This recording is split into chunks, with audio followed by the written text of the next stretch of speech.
Bismillahirrahmanirrahim. Yang berbahagia Haji Kamaluddin bin Haji Jamal, President of the Batu Pahat Municipal Council. Yang berusaha T.S. Samsul Baha bin Muhammad Noor, Chief Executive Officer of the Malaysian Green Technology and Climate Change Centre, MGTC. Yang berusaha Encik Azrin bin Abu Bakar, the Managing Director of Kiwitech Group. Distinguished guests, members of the media, ladies and gentlemen. Assalamualaikum and a very good morning. Welcome to the launching ceremony and webinars on the digitalization and investment intensification of low carbon cities through public-private partnership (PPP). This event is held in conjunction with the Virtual International Green Tech and Eco Product Exhibition and Conference Malaysia 2021. As introduction, I, Nazira, is honored to be here as the Master of Ceremony for this virtual and momentous event. Before we begin, I would like to invite Mr. Muhammad Murshid Muhammad Kafi to recite the dua.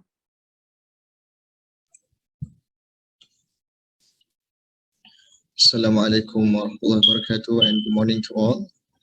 Let us begin our prayer recitation with Ummul Kitab Al-Fatiha.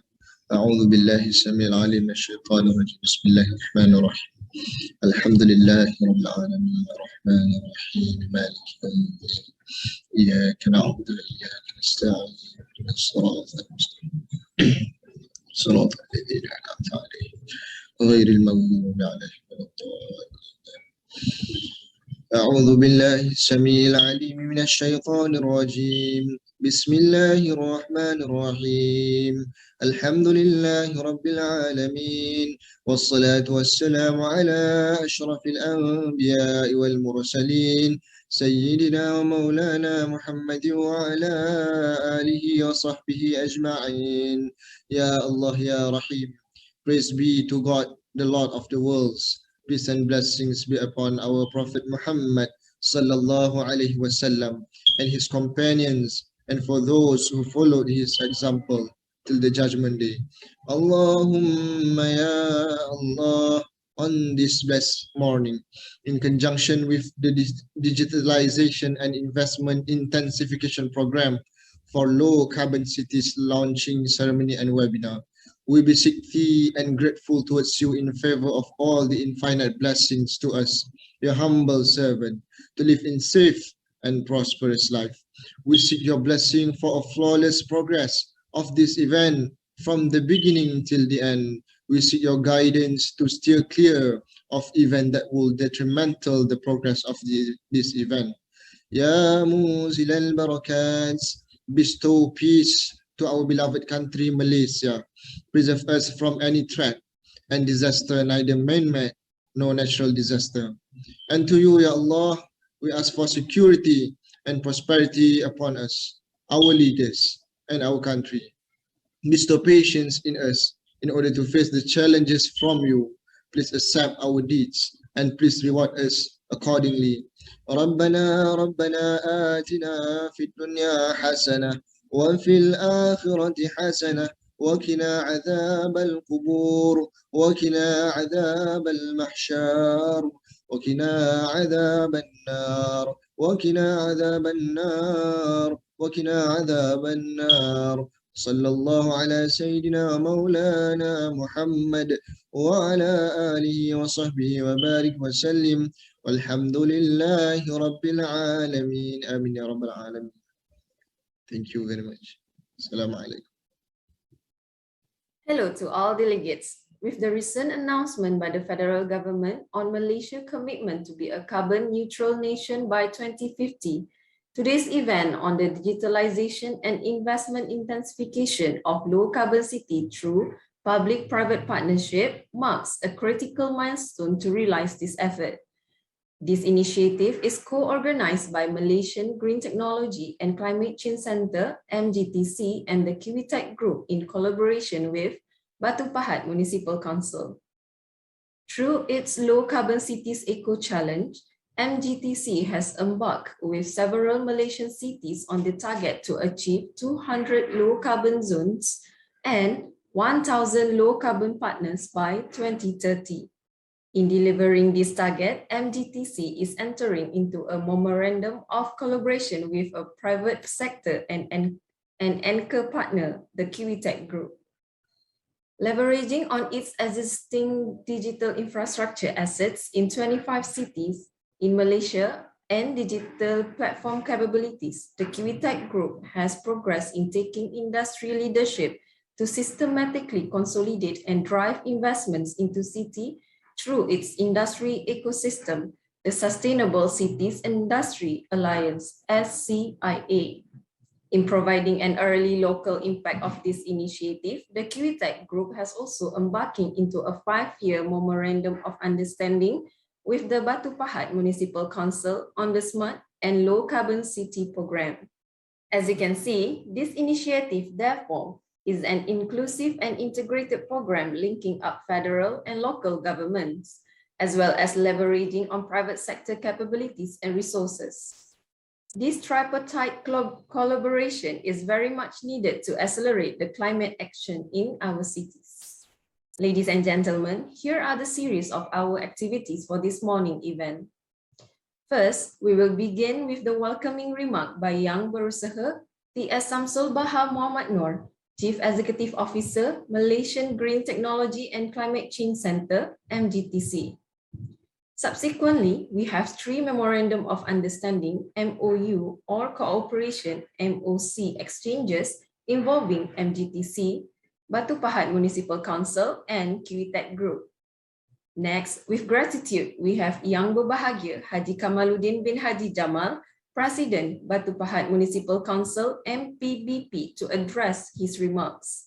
Then, we will be having a short video montage on the initiative. The activities for the rest of the day will be roundtable dialogues, forum and seminar with very interesting and refreshing related topics. To start this morning's ceremony, I would like to invite Yang Berusaha T.S. Samsul Baha, CEO of MGTC, to deliver his welcoming remarks. Thank you very much, Encik Samsul, for your welcoming remarks. Ladies and gentlemen, public-private partnership, PPP, is key to accelerate and realize any nation-building agenda such as low-carbon cities. This memorandum of collaboration between MGTC and Kiwitech Group marks a key milestone for both parties to jointly deliver this mission, with each party play the role of national delivery partner and local level delivery partner, respectively. Now, for the next agenda, I would like to invite Yang Berusaha, Encik Azrin Abu Bakar, Managing Director, Kiwitech Group, to deliver his remarks. Bismillahirrahmanirrahim. Yang Berusaha Encik Azrin Abu Bakar, Managing Director, Kiwitech Group. Distinguished moderators and speakers, honorable guests, streaming live from your homes. Ladies and gentlemen, Assalamualaikum and a very good day to you.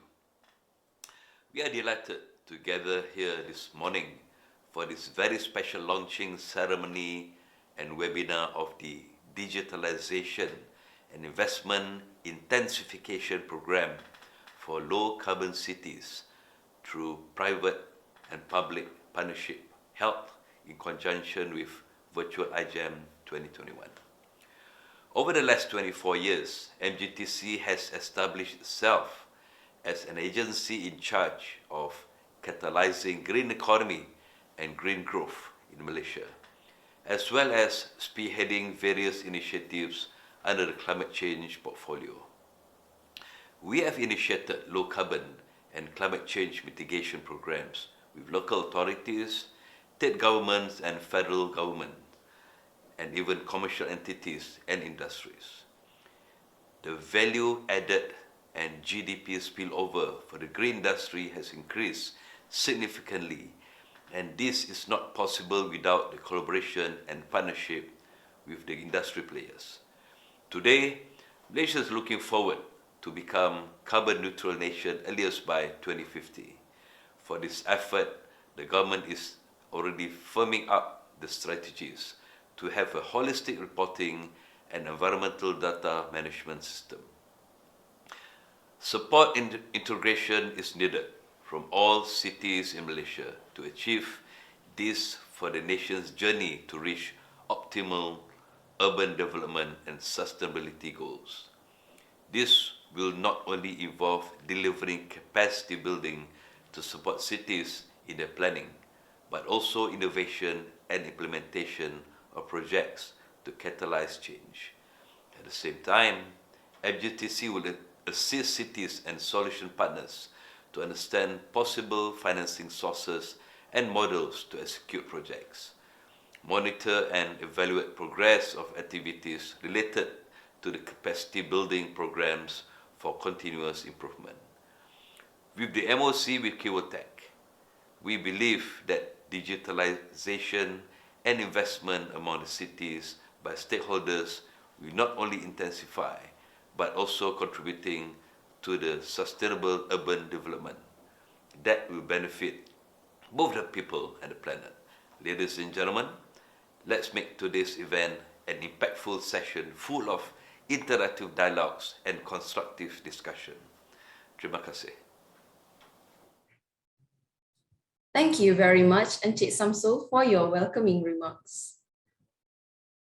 Ladies and gentlemen, public-private partnership, PPP, is key to accelerate and realize any nation-building agenda such as low-carbon cities. This memorandum of collaboration between MGTC and Kiwitech Group marks a key milestone for both parties to jointly deliver this mission, with each party play the role of national delivery partner and local level delivery partner respectively. Now, for the next agenda, I would like to invite Yang Berusaha, Encik Azrin Abu Bakar, Managing Director, Kiwitech Group, to deliver his remarks. Bismillahirrahmanirrahim. The Honorable President of Batu Pahat Municipal Council, Mr. Haji Kamaluddin bin Haji Jamal, the Chief Executive Officer of Malaysia Green Technology and Climate Change Centre, Mr. Samsul Bahar Muhammad Noor, members of government, industry, academia and media, ladies and gentlemen. Assalamualaikum warahmatullahi wabarakatuh, and a very good morning. First of all, I would like to thank our partners, the Malaysia Green Technology and Climate Change Corporation, MGTC, and Batu Pahat Municipal Council for this collaborative and strategic effort on virtual exchange of documents for the two memorandum of collaboration today. First, on the digitalization and investment intensification for low carbon cities between Kiwitech Group and MGTC. Second is on the planning and implementation of smart and low carbon city program for Batu Pahat between Kiwitech Group and Batu Pahat Municipal Council. The organization of today's event demonstrates the seamless three-tier strategic cooperation involving federal government, local government and private sector, which is now urgent at the local level. Syukur Alhamdulillah, Kiwitech is quite fortunate that we have deployed surveillance systems involving 496 CCTVs, 66 control centers, and 538 smart poles in 25 Malaysian cities. These existing infrastructure are currently our assets. And based on these assets, we are now leveraging it into the smart and low carbon cities program with cities such as Batu Pahat. Through this collaboration, Kiwitech also intend to support and synergize 5 related national agenda involving cities, namely, first, My Digital by the Economic Planning Unit, Prime Minister Department. Second, the National Low Carbon Cities Framework by the Ministry of Environment and Water. Third, the National Smart City Framework by the Ministry of Housing and Local Government. Fourth, the National Green Technology Master Plan by the Ministry of Science, Technology and Innovation. And fifth, the National Industry 4.0 by the Ministry of International Trade and Industry. Based on this multi-ministerial scenario, we are in the opinion that there is an urgent need at the local level to bridge the gap in terms of contents and stakeholder synergization in related areas. On that premise, we have made a strategic decision to partner with cities at the program level beyond just projects in order to minimize and manage our investment risk. Ladies and gentlemen, Kiwitech's collaboration with MGTC focuses on two areas, namely, one, the digitalization of low carbon cities program for local level on the climate monitoring and reporting with the objective to provide seamless data visibility at the local, state, and federal levels.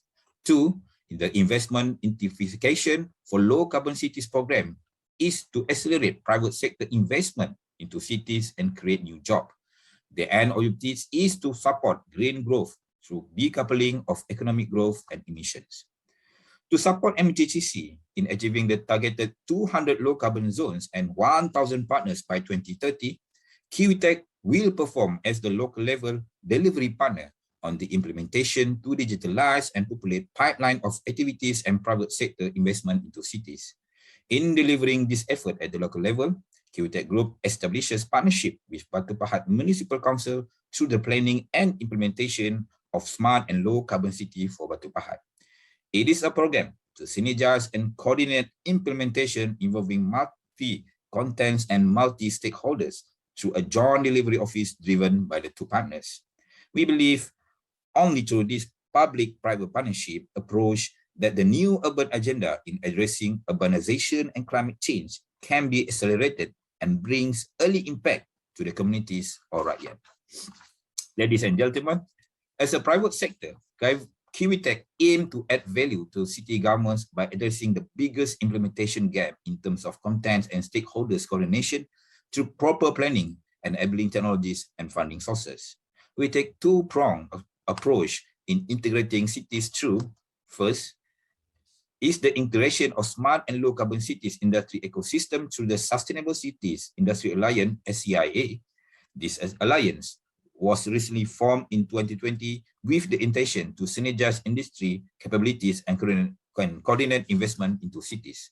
Secondly, our effort in integrating cities is done through a citywide data integration platform called Trust Prime that integrates siloed system into a common dashboard.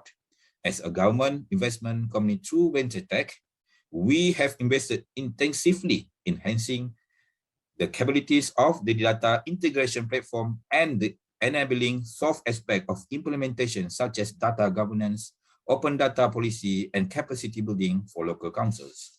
Open data policy, therefore, is an important tool to drive city innovations and indirectly intensify private sector investment into cities.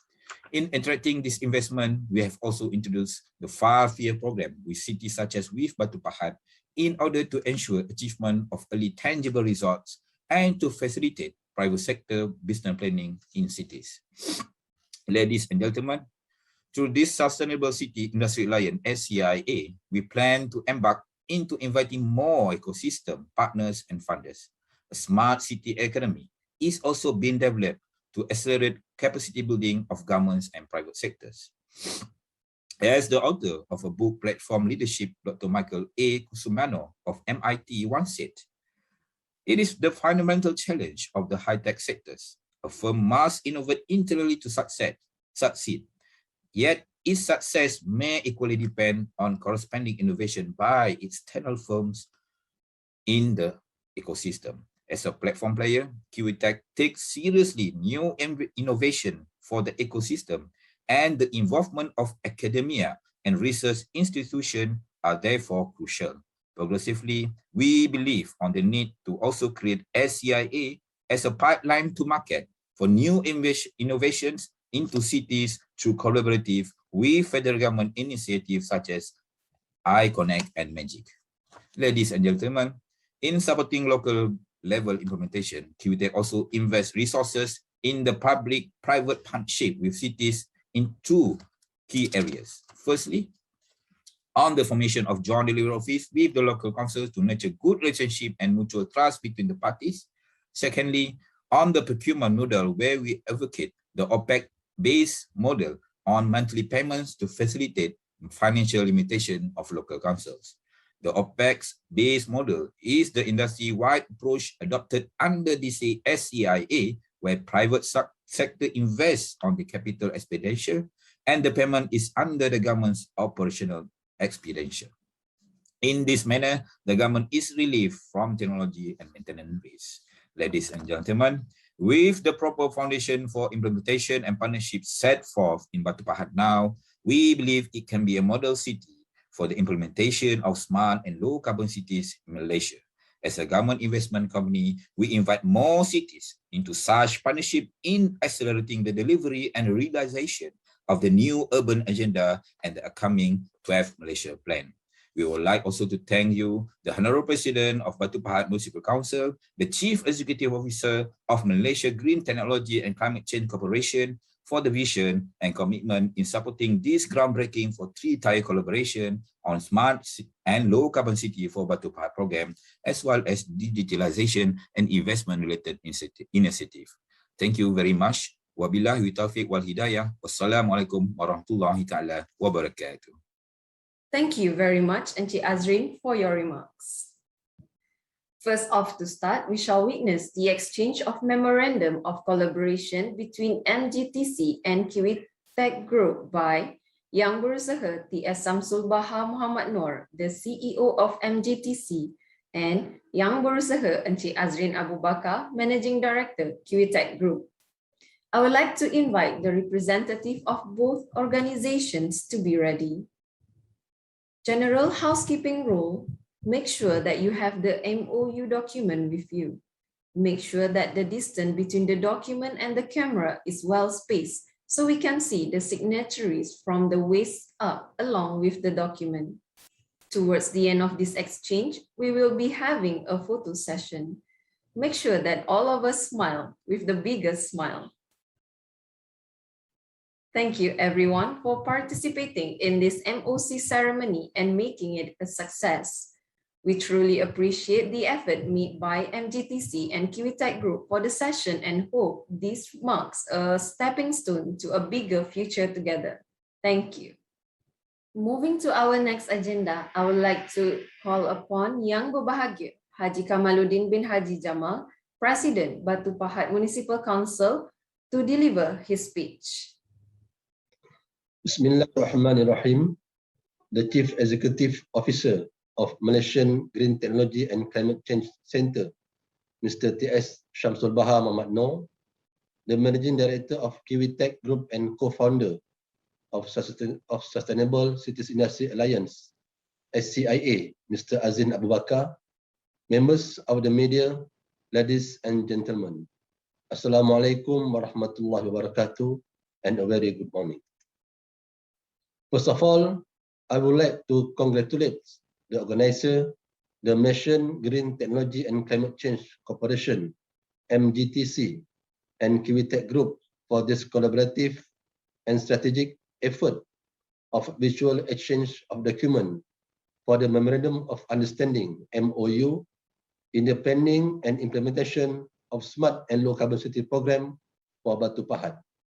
I also would like to congratulate the two organizations for the Memorandum of Collaboration, MOC, as we have witnessed earlier at this morning's events. The organizations of today's events is a three-pronged strategic cooperation involving federal government, local government, and private sector. Such three-pronged collaboration is also urgently needed and highly timely based on the federal government recent announcement on 27 September 2021 regarding Malaysia's commitment to be a carbon neutral nation by 2050.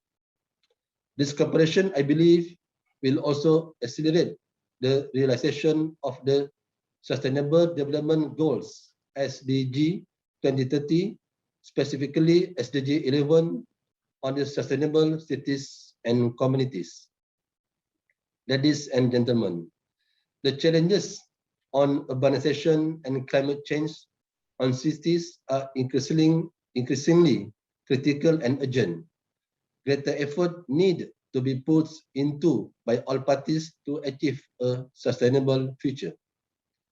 At the Batu Pahat Municipal Council, we have actively participated and supported the Federal Ministry of Environment and Water initiative on Low Carbon Cities Framework LCCF program, such as annual low carbon city reporting by achieving diamond rating, formation of a low carbon zone within the city to intensify climate related actions, preparation of Bandar Pengaram low carbon action plan 2019-2030, installation the low carbon transportation monitoring system in Bandar Pengaram. MPPP also has also set up a low carbon city committee chaired by the presidents.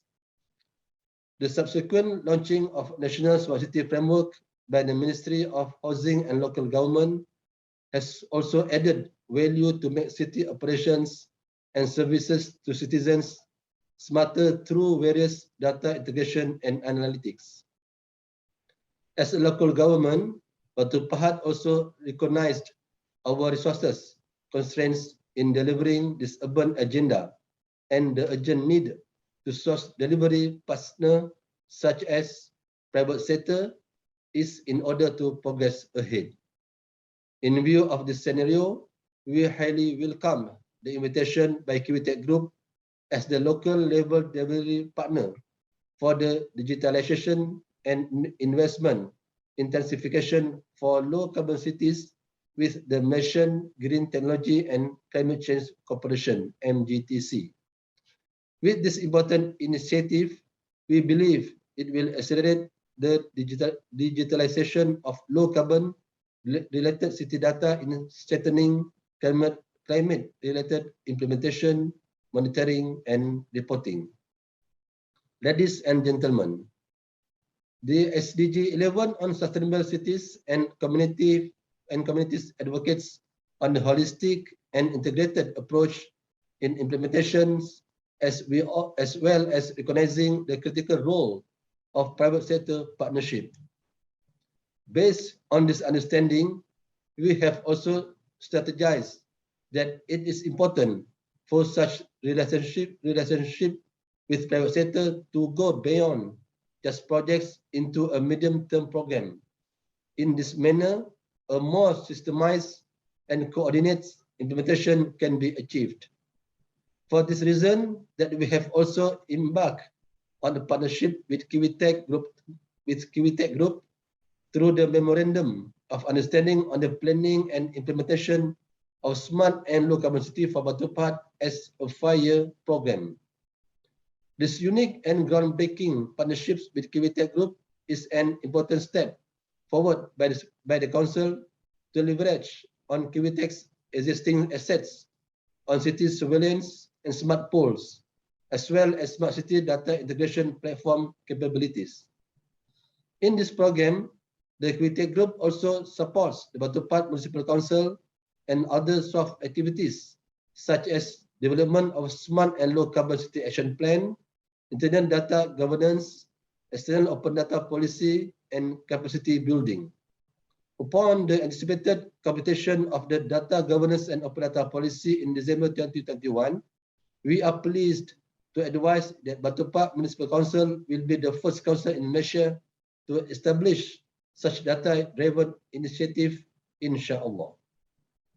Ladies and gentlemen, as we all know, planning will be meaningless without proper implementation approach put into place. Based on this importance, the Council has formed the Joint Delivery Office (JDO) with the Kiwitek Group in Batu Pahat to jointly plan and implement the program. Like any new programs, several new guidelines need to be developed to align multiple stakeholders in multiple city initiatives. Kiwitek Group support and knowledge in this effort is key, in which most cities in Malaysia like Batu Pahat would otherwise not to be able to implement and deliver to this new urban agenda. Through this systemized implementation to minimize risk, we hope the city of Batu Pahat will attract more investors to intensify socio-economic growth of the city. With the establishment of city data governance and open data policy mentioned earlier, we believe that it will contribute to greater operational efficiency and savings, as well as help to generate new revenue sources for the Council as the program progresses. Ladies and gentlemen, with the proper foundation for implementation and partnerships set for in Batu Pahat now, we welcome more ecosystem partners to participate and invest in the Smart and Low Carbon City for Batu Pahat program.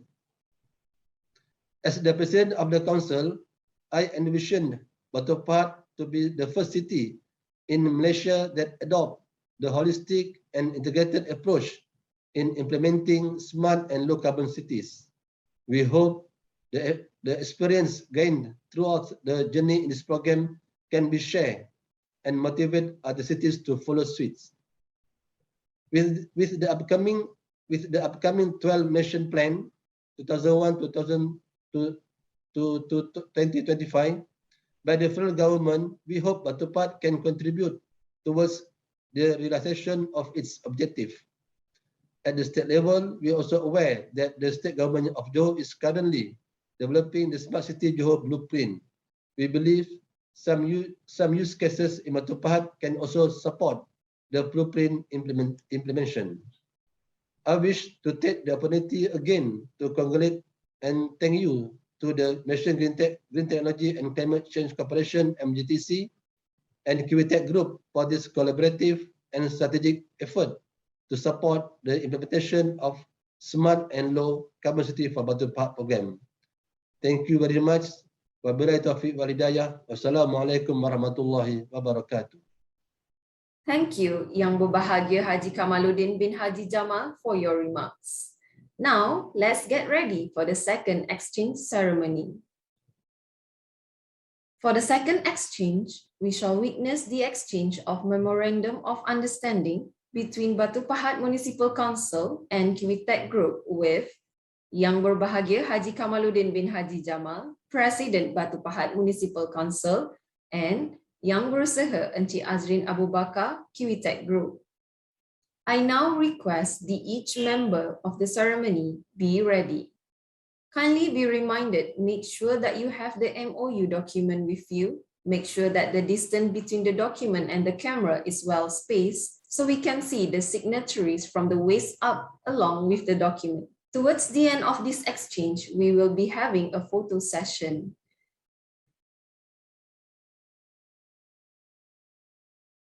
Thank you everyone for participating in this MOU ceremony and making it a success.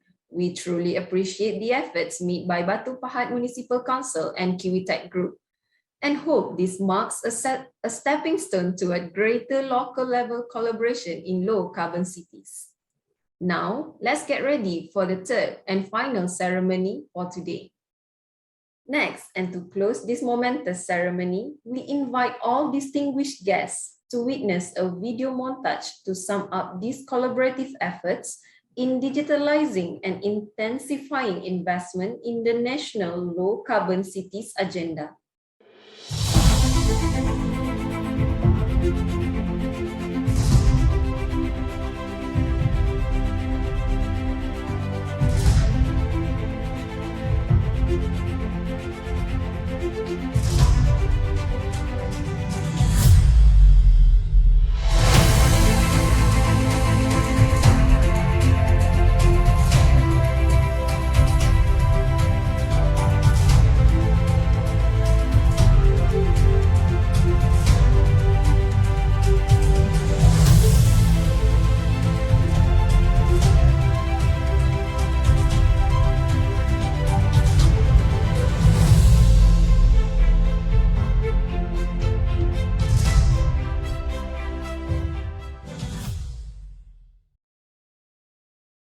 With the end of this video, it marks the end of our ceremony today and wish to thank all distinguished guests and the event viewers for your participation.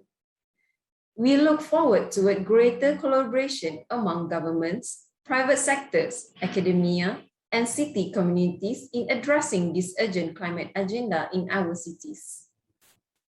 The subsequent event will also mark the commencement of SCIA webinar series, starting with a forum on city-level data governance.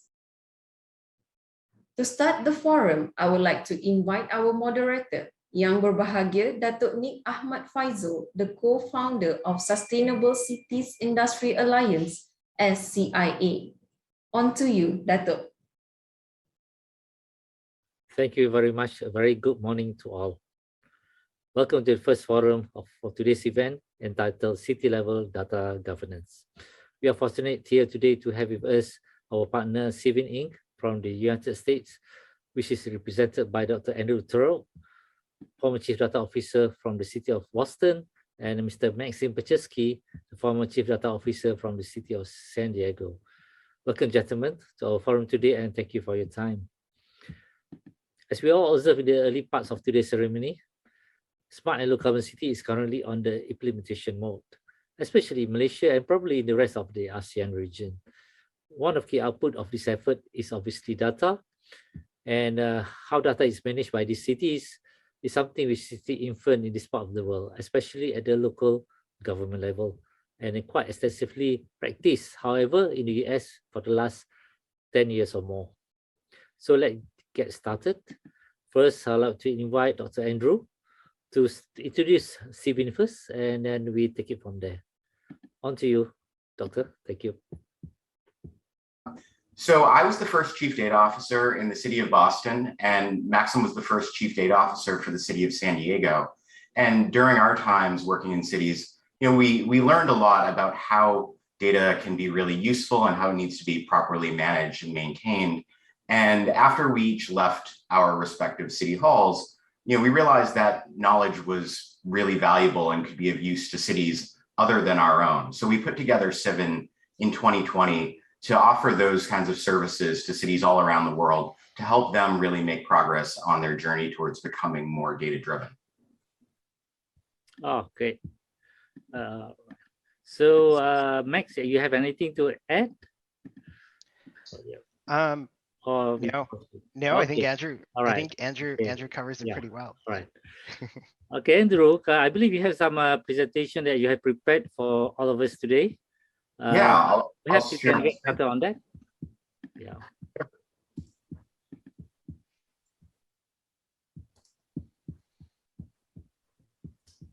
So what I want to talk about for the next 10 or 15 minutes is to just introduce this idea of civic data governance and make sure we're all on the same page about what we're discussing when we talk about data governance. So there are a lot of different definitions that people might use about data governance. It's a term that gets commonly used around the data world, but everybody uses it a little differently.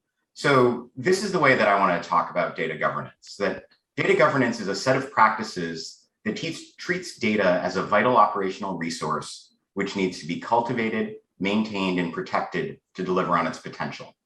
So there's a lot of words there, and I want to focus on three parts of that. First, that data governance is a set of practices. Data governance is about actions, not policies or tools, though those are very useful, and we'll talk about those in a minute. At its heart, data governance is something you do, not something you have or something you buy. The second part is that data governance treats data as a vital operational resource. So data isn't something that just comes secondhand after you do some other kind of operational work. If you do it right, it should be part of your decision-making across all areas of work, that it's something that can be used for day-to-day decision-making as well as for long-term policy-making.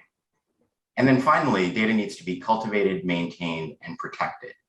Data is a resource like any other, whether that's oil, whether that's people, whether that's any sort of input for your programs. And so, like any other resource, it's not valuable without some work being put into it.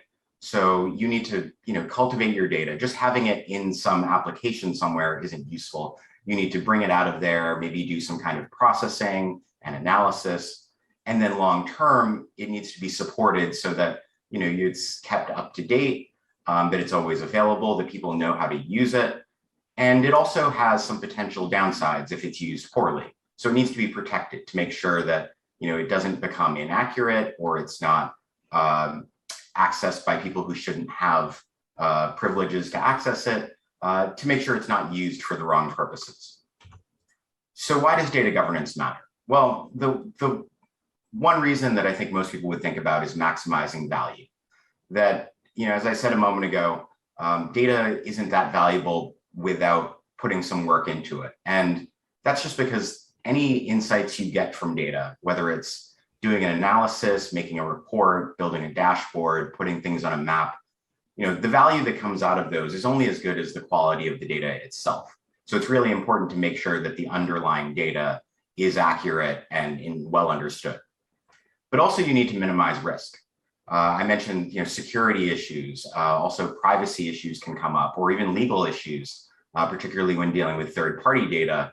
If you're not careful, these can really backfire and hurt the program and undermine the things you're trying to accomplish. And then the third part is building trust.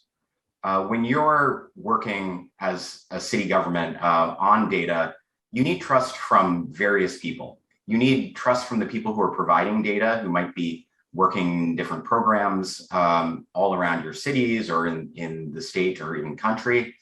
You need trust from the people who are actually using the insights you get from that data so that they have confidence in you to know that what you're giving them is reliable and they can make decisions with it. And you also need trust from the people who are your data, that is your citizens. Because when you're a city, you're working with data about the people who live around you. And in order for you to really be successful, they have to understand that you're handling their data responsibly. So doing data governance in a city is different than doing it in, say, a business. And there's a sort of traditional view of data governance, which focuses more on things like data quality and reliability. But really, we give a more expansive view of what data governance is. And the first reason for that is that in a city, it's often harder than in a business to find highly specialized resources around either technical issues or things like security or privacy or legal considerations. In a lot of cases that the people who are working on data are not long experienced experts in those areas. They're perhaps a little less experienced, or even if they are experienced, there are just fewer of them. So what that means for a data team is they need to be prepared to do some of those things on their own that in a company might have specific teams or departments that they're responsible for handling them. And then unlike a business, a city does the untold numbers of different things. When I was at the city of Boston, we had about 60 different departments and programs, and each of those worked in a totally different area and had totally different data and applications that they used and different problems that they worked on. And so it's really important that there's somebody who has the subject matter expertise to know how to interpret the data and what to do with it to make it useful. And there are a lot of experts who will be around you when you work in city government, but most of them are not experts in data or technology. They might be experts in things like housing or transportation or public safety. And so what that means is when you're providing data to them or providing insights that you get from data, you need to make sure it's communicated in a way that they can use it in their own work without having to become data experts themselves.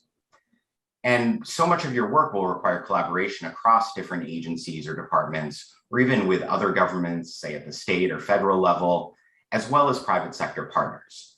And so that requires a lot more trust and organization than in a single organization, which is very hierarchical. And then finally, as I mentioned a minute ago, the public are your stakeholders. So there's a lot of value in making sure you are able to earn and maintain their trust so that you have the ability to be seen as a trusted resource for the community. So there are 6 principles of data governance that we'll discuss here. The first 3 of these are what you might think of as traditional data governance. The first one is quality, that users can trust that the data that they're looking at is accurate and it's up to date. It's also accessibility, so that not only is the data there and accurate, but the users of that data have the tools and information they need to make use of that data. So that might mean, for example, that data sets are well documented. And it may also mean that for less technical users, they have the kind of tools where they can do analyses or make reports without having to rely on highly specialized technical experts all the time to use them. They should be able to get access to that data and get value from it without constant handholding. The third principle is reliability, that just because you put something out there once is not enough. Users, in order to really be able to rely on what you're giving them, need to know that it's going to be there in the future when they need it, and that it's going to be updated regularly so that the data they're looking at is the most current data and it's as valuable next year as it is today. And then the second three sets of principles here are things that I think are particularly important to data governance for cities, even though in businesses, these might be done by other teams. The first is security. Access to sensitive data needs to be limited to those who actually need it, and different measures need to be taken to prevent unauthorized access. And I think in most cities, there will still be a security team that's responsible for overall cybersecurity, but that job is really on everybody who works with data in a city to make sure that, even if another team is making sure that hackers can't get at your databases from the outside, it's still the responsibility of the data team to make sure that the people who have permissions to access data are only those who actually need it in order to get their work done.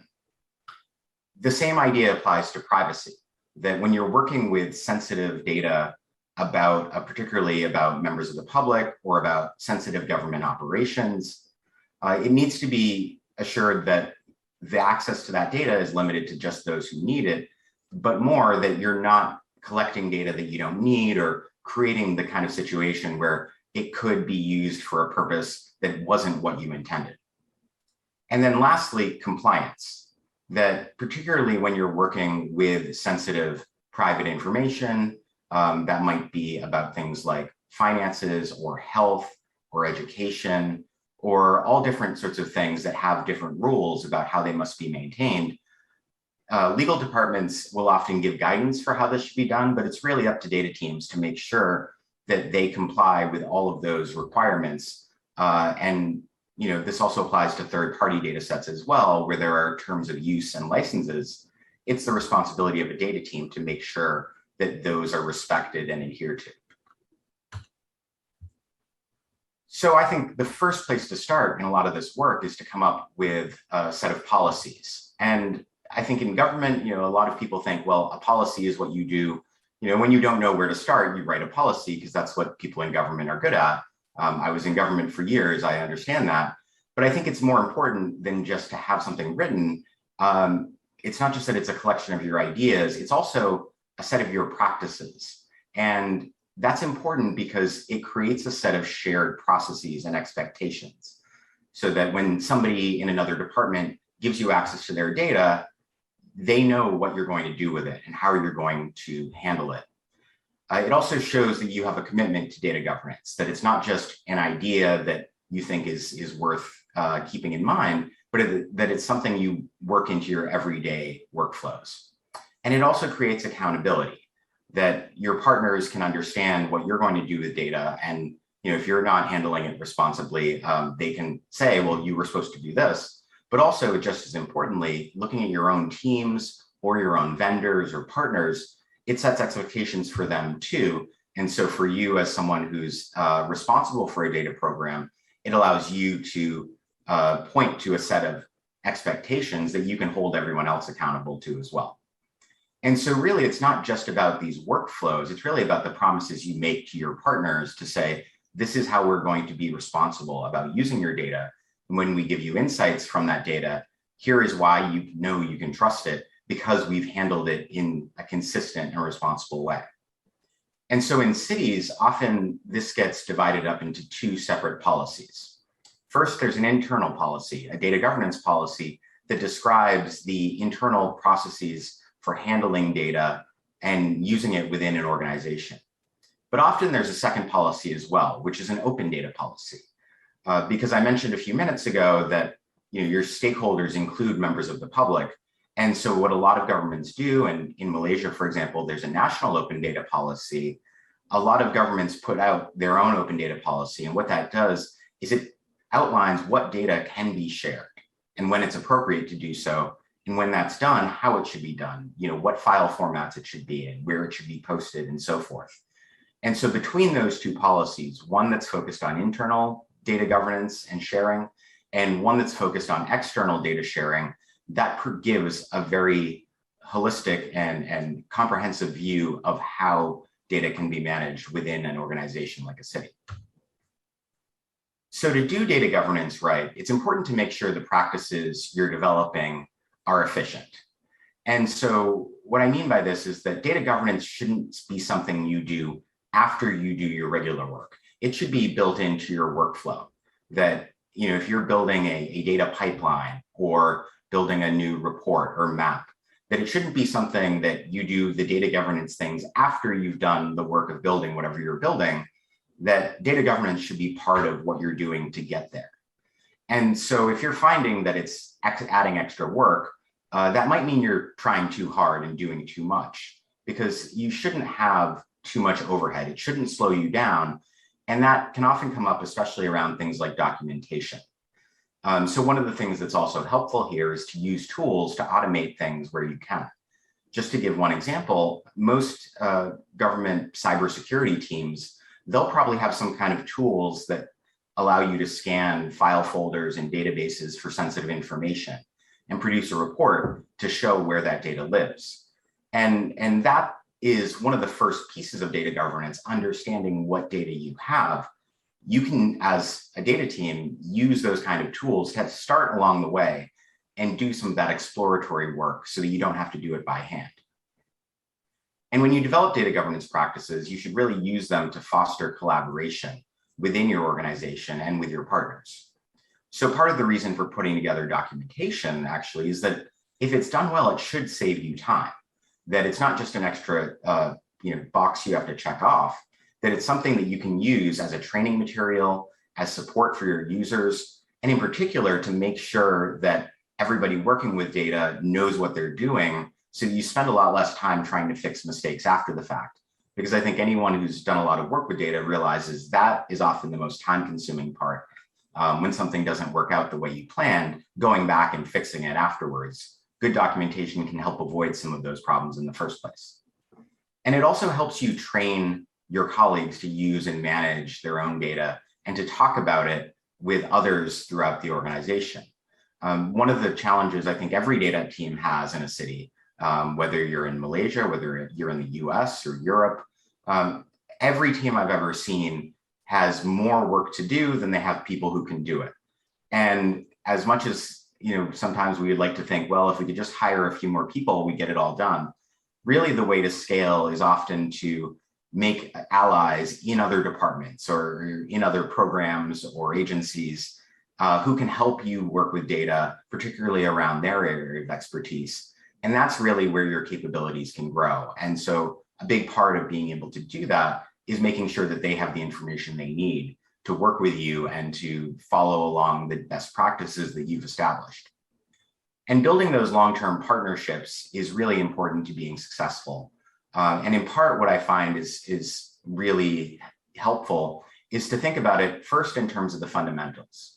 That, I came into City Hall when I was in Boston as somebody who'd spent the past 10 years doing statistical modeling and machine learning and really advanced analytics.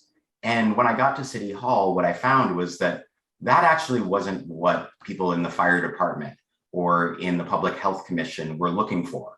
What they were looking for was often really basic things around how do we just get visibility into our data and how do we see it all in one place?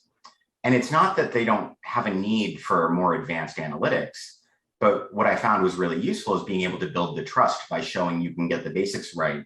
That enables you to grow over the long term and eventually get to the point where you can start doing those more advanced analyses. So finally, just to wrap up, one piece of advice would be don't overcomplicate things. There's no such thing as a perfect data governance policy, that there's some balance that needs to be found between being too strict about it and making every step of the process really long and complicated, and then being too loose where you don't bother documenting things or you do things a different way each time. The right balance is somewhere in between, and it's different for every organization. One piece of advice I would give, though, is that if you are doing it right, almost all your time would be spent on two kinds of data sets. One would be high-value data sets, those that are really the most useful for your day-to-day operations. Obviously, it's really important to get those right because those are your most critical decisions that need to be made with that data. And the second would be high risk data. So things like health information or other sensitive financial data. Those require a lot more work to protect. And it's especially important that somebody who doesn't have permissions to get access to that isn't able to see it. Thinking about it the other way, if you have some data set that you are already publishing to members of the public on an open data portal, well, obviously you don't need to spend a lot of time thinking about how do you make sure that people internally don't see it if they don't need it, because as just members of the public, they would have access. So you shouldn't spend any time worrying about the security of that. Just focus on the really high risk and high value data sets. And if you're doing data governance right, that's where your energies will go. The second piece of advice as you go through this is to make sure you get input from your own team and your partners early in the process, because they're going to be really important for implementation. And this was something that I learned the hard way when I was in Boston, that I came in and tried to recommend a particular documentation strategy that I came up with on my own and tried to get my team to do this. And what we found was I got a lot of pushback because I was trying to make it more complicated than it needed to be, and it was slowing down their work. And after a while, my team came back to me and said, there's a better way we can do this. And they came up with their own ideas. And even though it wasn't what I originally wanted, it got the job done. It was enough documentation to be useful without slowing down their work. And so that's the other piece of this, is be open when you get input from your partners and your team to learning and updating your approach to data governance as you go, because your data governance policy and practices, they shouldn't be something you just come up with once and then go along for the next 10 or 20 years with. It should be something that you're open to changing over time as the circumstances change.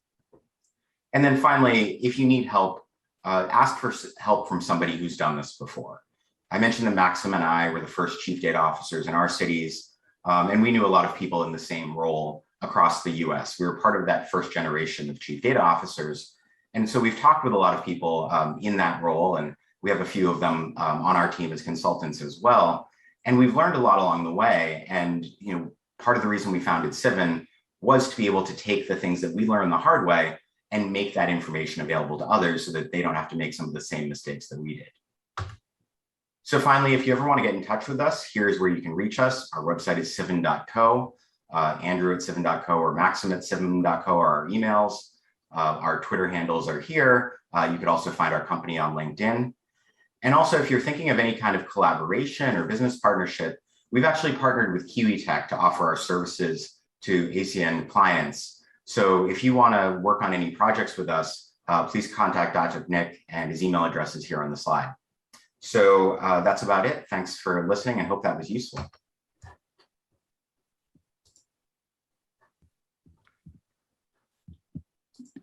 Right.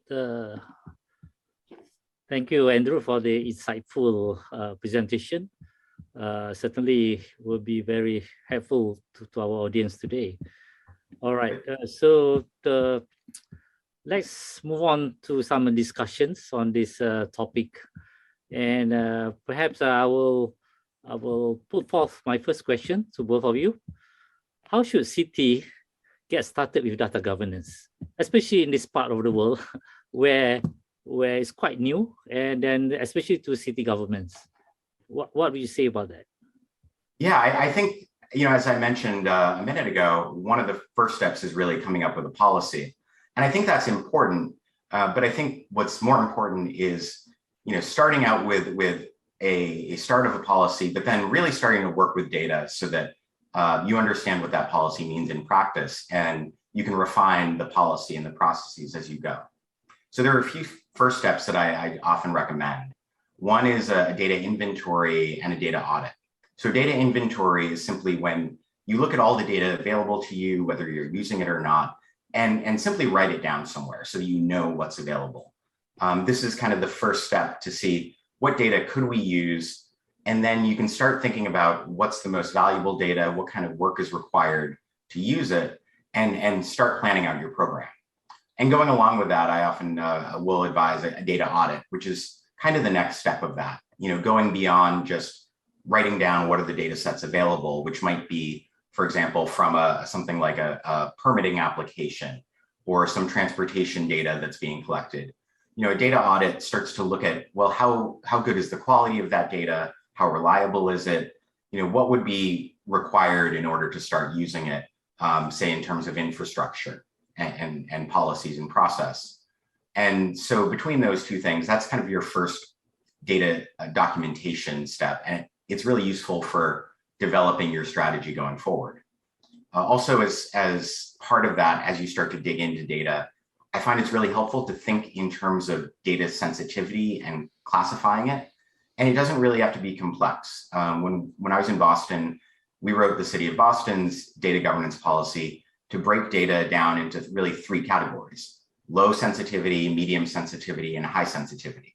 The low sensitivity data was data that was generally already public. It was either open data or something data, it was data that we got from the federal government or something that was being publicly reported. And I mentioned a minute ago that you don't need to worry about spending a lot of time protecting this data because it's already public. The low sensitivity category was meant to not have to waste time on data that really doesn't need to have complicated access controls. At the other end, we had high sensitivity data, which would be things like protected health information or student records. And that had very specific legal requirements about what we could do with it and how to protect it. And so in a way, that was actually also easy. It was just easy in a different way. We didn't have to make hard decisions. We knew that we couldn't share it and could only use it for a very small number of purposes. And then we had our medium sensitivity data, which was everything that wasn't public, but wasn't specifically protected by law. And that's where we spent a lot of time thinking more carefully about, you know, how do we need to govern access to this and manage privacy and security and so forth. And putting all that together, the last of these first steps, I think, is building a data catalog. So that's a little more extensive documentation about your most important data sets so that you know how to use them, how to get access, that everybody working with that has a common understanding of what's contained in that data and what it really means. And going from there over the long term, then you start planning for long-term maintenance of your data sets and your systems.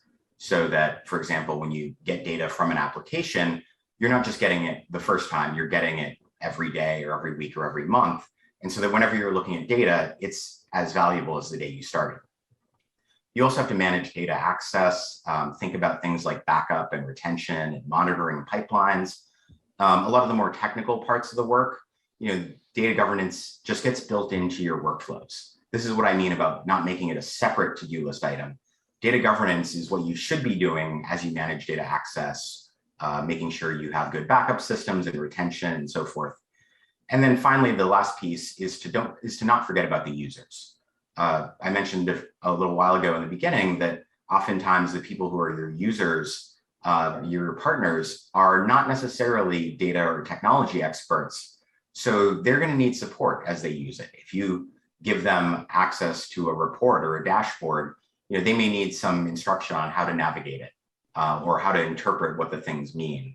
Or if you're giving them something like a mapping tool, you know, that has some specialized requirements to really get value from it. So making sure that, you know, they have the information they need to really be informed consumers is a key and critical part of the job.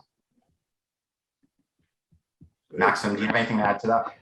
Yeah, and actually, I want to add a few things. So, first of all, I completely agree with Dr. Andrew. And so, what I kind of wanted to do is take those first things that you just said, Andrew: data inventories and audits, classifying data sensitivity, and building a data catalog. There's a common theme across all of those 3 things, and that is creating a shared data language across the organization for data. So when different teams share data between one another, they usually don't have a common language to talk about sensitivity, to talk about the content, to talk about what the columns mean, to talk about where it's located. And doing those first things creates that common language, which has the potential to remove a lot of that sharing internal friction, making the city, making it much easier for a city to become data-driven. The other part I want to add a little bit is, so this, I get this question a lot, is, you know, as you come in and you pretty quickly start thinking about building a team, and what does that team look like, and who is your first hire? And I would probably say that the answer to that is really dependent on your organization's initial skill set, but you can put that higher into one of two buckets. That person's going to be either a visualization and a data communication person, or a data engineer, or somebody that moves data from place to place. Likely, you may already have people that can potentially fit the data engineering categories or the visualization categories. But the most important thing to do is it really depends on your strategy. If your strategy is to create a lot of excitement and buy-in around what you're doing with data, then the visualization person is going to be crucial. If your strategy is to build a very, very solid base on which to build your data program from, and then you might want to think about building, hiring someone that's more of a data engineer person. If you can find someone who's both, well, then you're golden. And then there's one more thing I wanted to add as you're thinking about, first steps and, kind of how to get started, initial first steps. Everything you do with data should create the minimum amount of burden possible to the people working with it and to your staff. So data is supposed to help. It's not supposed to create more work. It's supposed to make things easier, more efficient. And if you go and, like Andrew said, overcomplicate things, create onerous documentation processes, that makes people not like data and creates a negative connotation around data. And I know that sounds kind of funny, but right, like people are emotional animals, and sometimes the way they think doesn't make sense, but like you want them to get excited about data, you want them to like working with it. And a lot of times it's that magic of like getting an alert or seeing a visualization after something has just changed that really gets people excited, not like exporting a spreadsheet from one place and loading it into another. And so I will leave you with that. And I would just add one thing too to what you said.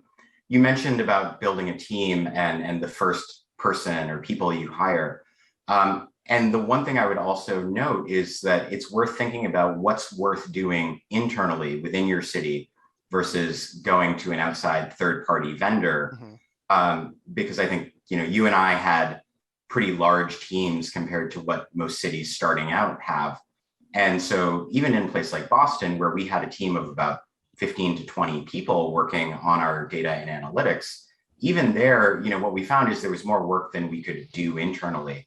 And I found that a lot of the technical work that isn't specific to, our own city, that was a good candidate to bring in outside partners to help with. Mm-hmm. Where our team could add the most value were things that people outside of our city hall couldn't do as well as our team could. But for things like managing data infrastructure and building technical pipelines, in a lot of cases, we could give that to an outside vendor to do, and they could do it as well as somebody on our team. And that meant our staff was free to focus on the things that outside people couldn't do. So that's another thing to keep in mind when making that choice.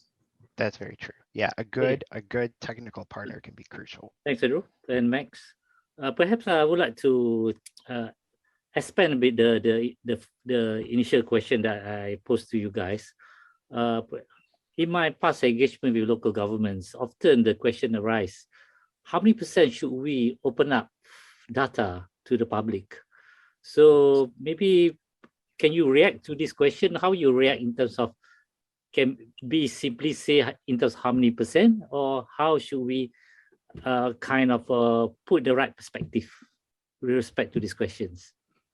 Perhaps on to you. Can you respond to this? Yeah, I think I'm more curious to hear Maxim's thoughts on this, but the way I would start to say is I don't think a % is the way to focus on it, only because there's a lot of work that goes into releasing data publicly. One of the things that I did when I was in City Hall was I oversaw the release of the city's second generation open data program. So that was first off rebuilding our open data portal and releasing a new one. But as part of that, we built all new processes and put all new data on that portal. And one of the things that surprises people when I tell them is we actually put less data on the open data portal in the second generation than we had in the first. And it wasn't that we were trying to close off data. what it was we realized there was a lot of value, or there was a lot of data that we had published that was of low value. And the residents didn't find it useful. Sometimes it was, for example, I think my favorite one was, this was 2017, I was doing this, and we had a data set about where to find fish markets in 2014. This wasn't a data set we maintained into 2015, 2016, 2017. It was when we first started doing open data, a random data set somebody had sitting around, and they said, sure, let's publish this. Nobody, this is easy, this is good for the public. And the problem is there was no plan to maintain it. So, there's nothing worse than old fish, right? So, we took that down because it wasn't of any public value. And that was one of the things we found, was that, we didn't want to just publish as much data as possible. We wanted to publish as much valuable data as we could. And sometimes that meant publishing less, but making sure the things we do publish are the most valuable. And because of that, we can spend more time working on it. So rather than publishing something people don't need, we can take that time and make sure that the documentation for the really important data sets is right. And we can make sure it's well supported. So I think that's the most important thing, is to think in terms of the value rather than just the quantity. Right, thank you. That's such a anything to add next? Yeah, that's such a Boston thing. Fish markets. I love it. Well, first, actually, I mean, with that metric, right? Like, you put a certain percentage of your data. Well, you need to do a lot of work up front to figure out what the denominator is, right? Like, what is 100%? How many data sets are 100%? And so I think that the problem with that metric is a bit weird. And I think I completely agree with Andrew. I think initially, when open data was really getting started, and a lot of cities were saying like, oh, we put up an open data portal and we're going to publish 100 data sets by the end of this year. Well, yeah, a lot of those data sets, they went up, and it's like Andrew described fish markets. Like, okay, well, if I'm trying to do some sort of analysis on fish markets, like I'm going to go to OpenStreetMap. I'm not going to go to the Boston open data portal to do that, especially when the data set's from 2014. Because it's Boston, fish market industry is growing. And so I think that releasing data sets just to hit a number or a percentage, I think it actually hurts the open data program, because you are thinking about how to get the most data out of there. You may not be the most careful about it. You are potentially creating, security or privacy risks. And it's much, much better to have good pipelines for data that is high value, that is updated continuously, and that is actually getting used by the public, right? Because that's the point of open data, is that it is useful and used by the public. And so, yeah. Oh, you're muted, the technique.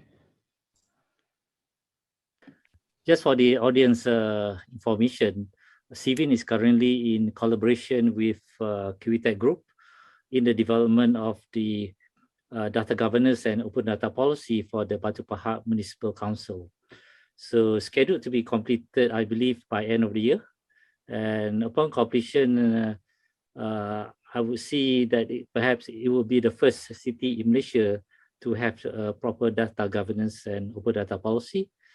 So when CVIN started on this effort, I believe a few months ago, we have shared with CVIN in terms of various policy that currently being deployed by the government. And perhaps this leads to my second question. How do you see the state of data-driven cities currently in Malaysia? Perhaps you can give some kind of observations on that. Yeah, I think from the work we've done with you and with Batu Pahat, we've seen that Malaysian cities are in a really good position to move quickly and become data-driven. And one of the things we want to do is to help accelerate that process to adopt data-driven practices. We've been working with QITEC on that.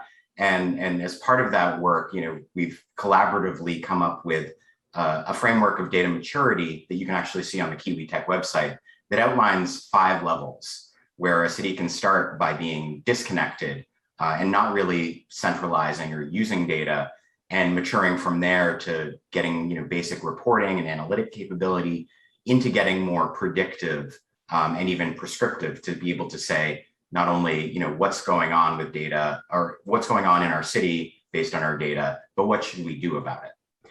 And I think there are several reasons why I think Malaysian cities in particular are in a good position to advance quickly. One of the reasons for this is that there's a lot of federal participation and guidance and support. In particular, Mampu has put together a lot of best practices and infrastructure around things like open data, cloud services, cybersecurity, and generally all sorts of IT information technology needs that are relevant to cities. And that's not the only federal agency. Others like Plan Malaysia are providing guidance on data related to their own areas of expertise. And there are also national strategies for things like smart cities programs and low carbon cities that help give some more structure to what Malaysian cities should be doing that I think, compared to the US, we didn't have. We had to kind of come up with on our own. And actually part of the reason Maxim and I got to know each other is we were part of a working group of cities' chief data officers where we collaboratively tried to figure out, what should we be working on and how should we do it? I think we would have been able to move a lot faster if we had some of the same kind of guidance in place. And then also structurally, there's some things about the way that municipal councils in Malaysia are set up that allow them to act quickly and coordinate activities within states compared to cities like in the US, where their governments are elected separately from states or federal partners. And there's a new policy process for every city, every time we want to do something new. I think in Malaysia, there's an opportunity to move a little more quickly without some of those political challenges. And also, like I mentioned with the experience that Maxim and I had, there's the benefit of the opportunity to learn from places like our cities, where we already have done a lot of the work and learned a lot of things the hard way. And so I think Malaysian cities can move more quickly by taking advantage of the things that others have already learned. But that said, I think Malaysian cities also know a lot on their own because of the experience with smart city programs that many of them already have. Not only does that teach them a lot about smart cities in general, but also it has really made the process of new technology adoption much easier because it's something that cities are familiar with. And as part of that too, there's a pretty strong industry of smart city providers in Malaysia, as well as collaborations like the SCIA to help coordinate efforts across them so that, compared that in Malaysia to a lot of the things in the US that we've had to deal with where, Maxim and I had to figure out among the commercial technology landscape, what are the tools that should be used in government and find them and test them out for ourselves. I think in Malaysia, there's the benefit of a little more experience, meaning there's an industry of people who are more expert at this who can help to deliver those kind of solutions. Right, thanks. Okay, Max, you have anything to add? So as Andrew was talking right now, I was just thinking, so the first time I visited Malaysia and kind of, got to know everybody and had a bunch of different conversations, that was 4 years ago, almost 5 years ago. And it was interesting, to compare some of the conversations I had back then with some of the conversations that we're having now and how far they've progressed and how like detailed and specific and more advanced they have gotten, over the past 5 years. And I think that Malaysian cities are in a really good place. Like, I think there's been a lot of like research and thought and like collaboration systems and agencies put in, like Mampu, which I know isn't new, but then the SCIA and Plan Malaysia and various other organizations.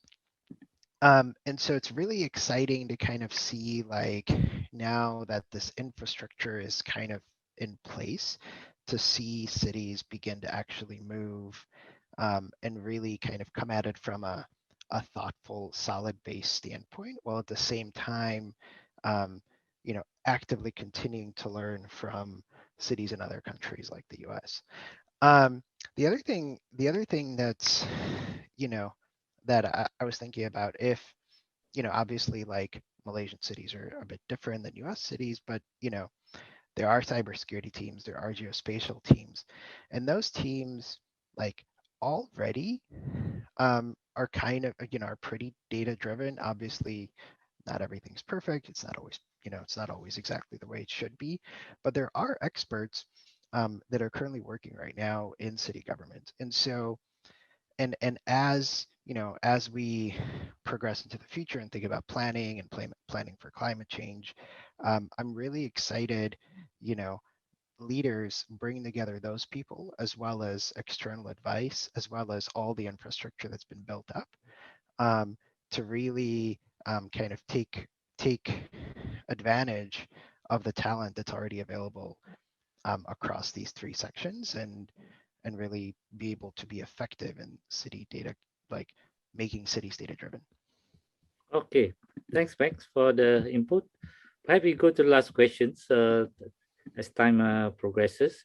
So my last question, third question is, what do you want to see in Malaysia and perhaps the rest of ASEAN countries do with city data over the next 5 or 10 years? So any one of you can start on this. Andrew's muted. Yeah, so, you know, thinking back about the past 10 years or so of using data in cities, it's generated a lot of knowledge, and I think the next 5 or 10 should be used to really put that to use and to get value from it. So, you know, for example, when we talk about how cities can use data, I think we should try to get more specific about what are the best use cases around, you know, things like public transportation or health or the environmental protections and so forth, and really focus on what has been shown to be valuable and not waste time on ideas that have been tried in a lot of different cities and haven't really worked out. And likewise, I think we should spend time building you know, new and better things and not waste time duplicating efforts on things that have already been done. I think in the US, we've seen a lot of cases where every city seems to have built the same kind of tools from scratch. And that made sense the first time these things were done, but nowadays there's a lot of existing solutions that can be licensed or shared, so that cities don't have to start on their own, that they can, you know, use something that's already built and keep moving forward. But for how to do that, I think what I'd love to see most is clear guidance from the federal governments for cities about what it means to become data-driven and how they should proceed. So in Malaysia, you know, Mampu has done this a lot for specific needs like cybersecurity and open data. And I think what would be great is to have a more comprehensive set of national guidelines that is built around this overarching idea of data governance as something that kind of contains all of these different pieces, so that it's something that, you know, for any city in Malaysia, they could follow this sort of, instruction manual, if you will, for how to get started. It's not going to say everything you need to do, but it'll say, here are the things you should start with. Here are the practices and policies you should have in place to get started. And then as you become a more mature user and manager of data, here's where you should go. I think there's a great opportunity for places like Mampu to help deliver that guidance. And that applies to other countries in the ASEAN region as well. Cities can get a lot done on their own, but to coordinate efforts within countries across cities will make things move forward even faster. And likewise, I think that same principle should also apply to resources. So, you know, in some cases, I think every city would love to just have more direct support to hire people or give contracts to vendors. But also, I think there's a need for resources in terms of technology, where, you know, if we find over the next 5 or 10 years that there are a small number of data tools or platforms that are most successful and most valuable to cities, that's a place where I think a federal government can really help to buy things at scale rather than forcing each city to be able to do it on their own and negotiate contracts directly. At the same time, I do want to give a little word of caution to Malaysia and other ASEAN countries about moving too quickly. And I mentioned, security and privacy and legal considerations as an important part of data governance. And just looking internationally, I think one thing that's pretty common is that in many ASEAN countries, there are fewer legal restrictions related to privacy than in places like the US or Europe. And I think that in a way helps, because a lot of worries about data that you see from places like the US and Europe, they're really not justified. And it can sometimes slow things down unnecessarily. But at the same time, it's important that this doesn't go too far, because it's possible if you don't think enough about privacy, that you can get public backlash, that people might be concerned that it's being used inappropriately, and that will make the job harder in the long run. So in Malaysia, there's the PDPA giving strong protections against the misuse of data by private companies.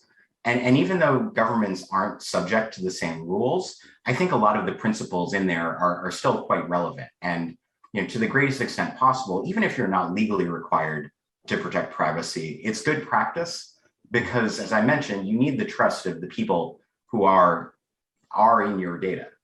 And then more generally, I think it's important that cities are just thoughtful about how they collect data and what they're collecting it for and how they're going to use it, rather than just focusing to start on collecting as much data as possible and then figuring out down the road what the value will be. I think the important thing is starting with an idea of what you want to do and then figure out from there what data you need to be collecting.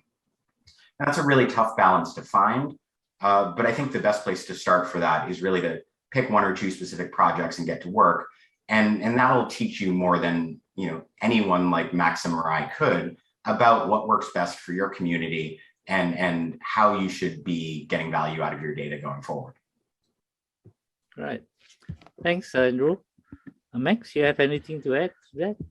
Yes, please do not go and collect a bunch of data only to figure out what you're going to do with it later. That is a terrible, terrible idea. Someone that's had to manage data, large data that's just sitting around. It's expensive, it's unnecessary, it's complicated, and it's just best not to do it. The thing that I would add a little bit more to what Andrew said is I really want to emphasize the point of picking a project and getting it going, because and picking a project within a specific area and that has been effective in another place, because that'll teach you all about how data is stored across the organization, how to work with the people in government, how to other people in government, how to deploy something to the public, and taking something from the beginning of a concept all the way to the end. I think it's extremely important. And I think that's probably the most effective way you can go about this. Mm-hmm. In terms of some areas to explore, just from experience that I've had is usually, like I mentioned earlier, geospatial teams are pretty used to managing a variety of data sets.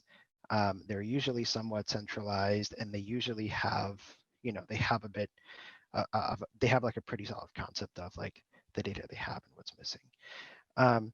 And I think that anything around that space, thinking about transportation, thinking about planning for climate change, thinking about electricity management, within those areas is probably a good area, a good angle to explore for those types of projects, because it's probably low-hanging fruit. Again, this is also probably not 100% right 100% of the time, so I feel like I have to hedge here. But it is potential low-hanging fruit, and you will have good data experts, and it also has a really nice visual component that will get other people excited. Thanks. Perhaps I also want to respond to some of those the earlier question. Perhaps from also do observe that there are lots of smart city blueprints, low carbon city blueprints being prepared concurrently these days, both at a state as well as local level. So it would be good to have some element of data governance embed into these action plans. And then rather than each city carry out its own data governance policy and governance, perhaps this data governance is driven at the state level. In that sense, then it will be more coordinated. And then we hope that the one we're doing for Batu Pahat can be adopted by the state, Johor state government for application for the rest of the cities within the state and so forth. So we hope that we can actually embark on the approach in terms of data governance at the state level eventually. So, right. So the way we see is that the more cities, we do hope more cities progresses towards this data-driven direction. We trust that it will accelerate on the implementation of the smart and low-carbon cities, especially from our observation also in London, that once you have the data open, it will unleash new innovations into the city, especially by the private sectors. Yeah. So we have come to the end. Any last few words from both of you before I end the session? I think I would just note, yeah. I think I just note this is a really exciting time for Malaysia and for other cities throughout the region, that there's a lot of new technology and new opportunities coming up to use data. And I think if they can be really thoughtful about what they want to get out of that, really it's a way to potentially transform the way government has worked for tens or hundreds of years and make it much more effective. And I'm really excited to see what that can do, not only for people in those governments, but people in those countries, across that part of the world. Yeah. Max? Yeah, I'm really excited what'll happen in the next few years. I think that like I said, Malaysian cities are positioned really, really well. There's a lot of, there's like a whole field of knowledge now about what worked and what didn't. I feel like there's an ecosystem and there's talent, and yeah, I'm just really excited to see what happens. Yes, sure. We also look forward to that. And ladies and gentlemen, we have come to the end of our session today, and on behalf of organizer, we would like to thank both our panels today for sharing your experience with us. And with that, I would like to end this forum on city level data governance and then pass the floor back to the MC. Thank you. See you later. Thank you to our panels and moderator for the insightful discussions. To end our event today, we have the SCIA webinar series, Forum on Digitalisation and Investment Intensification for Low Carbon Cities through Public-Private Partnership, PPP. To commence this forum, I would like to invite our moderator, Madam Azrina Azizan, also from the Sustainable Cities Industry Alliance, SCIA. On to you, Puan.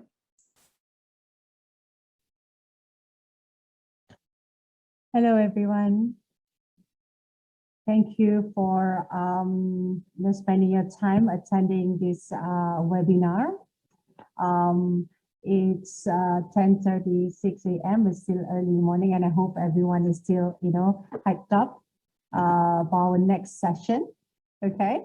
And in our next session, we are going to talk about digitalization and the investment intensification for low carbon cities through public-private partnership.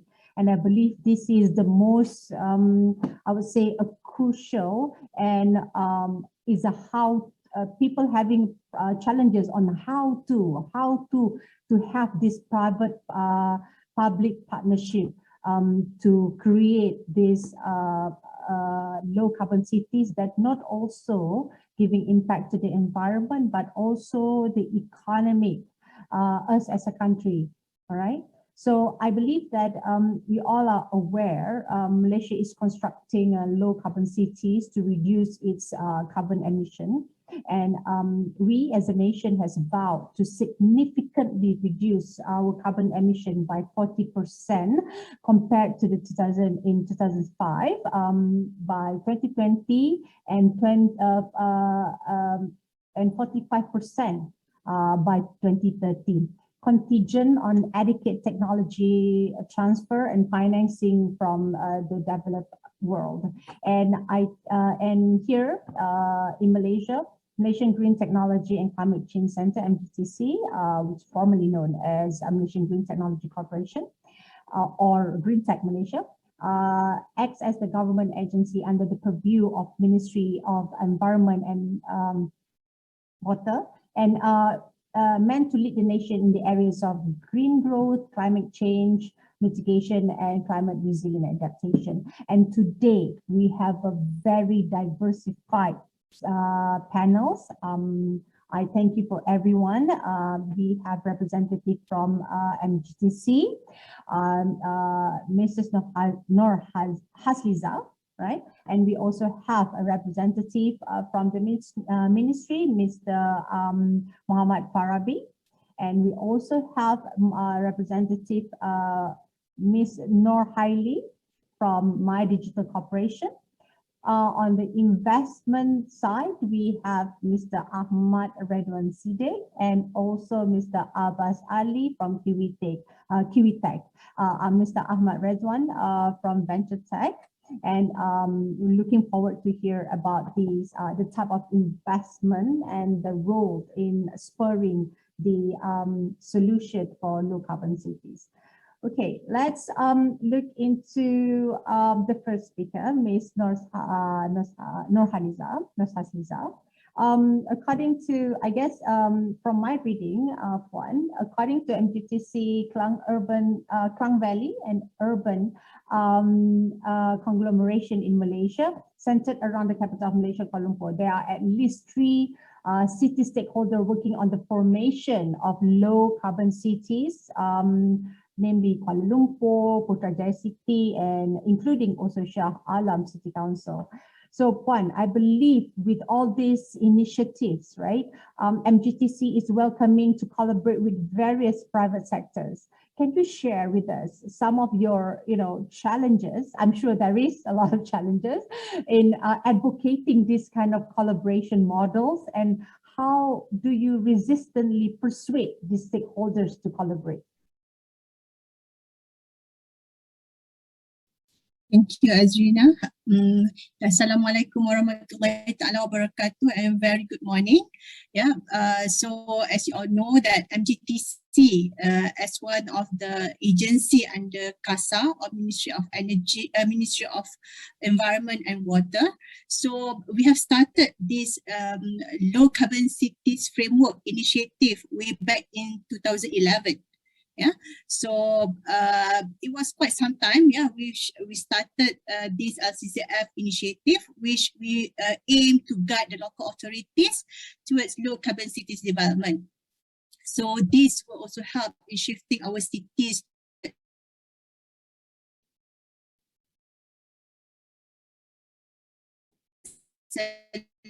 low carbon future. So we will also want to improve the livability and quality of life, and also more resilient to climate change. Yeah, so and then in terms of why this LCC initiative or low carbon cities initiative is important, because we want to create a cities that clean, cleaner cities. So by reducing pollution and also emission from the fossil fuel vehicles, the air quality of the city would also will be improved. Yeah, and then on top of this, a proper waste management reduce the burden of landfill and contribute to a cleaner environment. Other than that, we also want to create a cooler cities. Yeah, it's a more breathable city. Yeah, with the increasing of the greenery and tree covers around the city. This will also complemented with the green buildings and green home will also reduce in terms of the urban heat island effect. Yeah, and then as a citizen, we also want to have healthier cities, yeah, by reducing the pollution and also green city planning and health of residents of the city will improve in terms of the cleaner surrounding environment. Then in 2019, we also, in order to accelerate in terms of the low carbon, the transformation of our cities into low carbon cities, we have introduced Low Carbon Cities 2030 Challenge. Yeah, so this one we want to involve more PBT or the local authorities and the stakeholders towards supporting this carbon reduction. Yeah, as mentioned by Azrina just now, we have the goal to achieve at least 45% by the year 2030. And I think recently, our Prime Minister also announced that our commitment to be a carbon neutral country by 2050. So one of the initiatives that has been mentioned is Low Carbon Cities Initiative. So this is where we want everybody, even the local authorities, even the government agencies and also ministries, the industries, even the individual, everyone in the country should participate or support this initiative. So in terms of challenges, because since Azrina mentioned about the challenges, we have a few challenges in implementing this Low Carbon Cities initiative. Yeah, among others are, yes, we have in terms of lack of financing. Yeah, so this is another important challenge. It is very crucial in order for them to develop a low carbon initiative or low carbon project. We need money or financing mechanism which is effective and also to be which we can implement the project very well. Yeah, and then so this is where we want to get everybody, especially the industries or for the private sectors. So this is where the private partnership is very important. Or now we encourage in terms of PPP or public-private partnership. Yeah. So in terms of in order to do the PPP, I think the business model is very important. Yeah. So that is another challenge that we need to learn, yeah, and then we need to identify what will be the most effective business model in terms to implement this low carbon initiative. Okay, so recently I think we also launched in July 2021, just recently, we also launched our National Low Carbon Cities Master Plan. Yeah, so this will also provide a bigger picture or the direction for our country, how to implement or the implementation of low carbon cities. So we have the target, we have a proper plan in our National Low Carbon Cities Master Plan. So we have targeted cities, about 33 cities, which we have targeted to implement this NLCCM, our National Low Carbon Cities Master Plan, which we have several certain targets until 2050. Yeah. So these are the things that it's ongoing, which MGTC is doing this initiative with all the PBT. I think some of you may be aware that we have about 154 local authorities in Malaysia. Yeah. So just now, as Azrina mentioned, about 3 cities. So we have a lot more in the pipeline. So yeah, so far we have trained more than 64 PBTs in Malaysia on the low carbon initiative, and then we have about 24 PBTs who are quite active in terms of their project implementation. Yeah, and then we also have some low carbon partners, because under our Low Carbon Cities 2030 Challenge, we also have a target of 200 low carbon zones in Malaysia by 2030 and also 1,000 low carbon partners by 2030. So that's why we also invite all the, the companies or the organization to be together with our local authorities to implement the low carbon initiatives in their cities. Yeah. So Puan, let me get to probably you mentioned we have a lot of cities taking part of in the program, correct? Yeah. Yes, and then this also opening up opportunities because there are a lot of because different cities, different problems. Is that what you're saying? Yes, definitely, okay. Azrina. Yes. Yeah. So we know that we cannot compare between one city to another. Yeah, because they have different situation or different problem.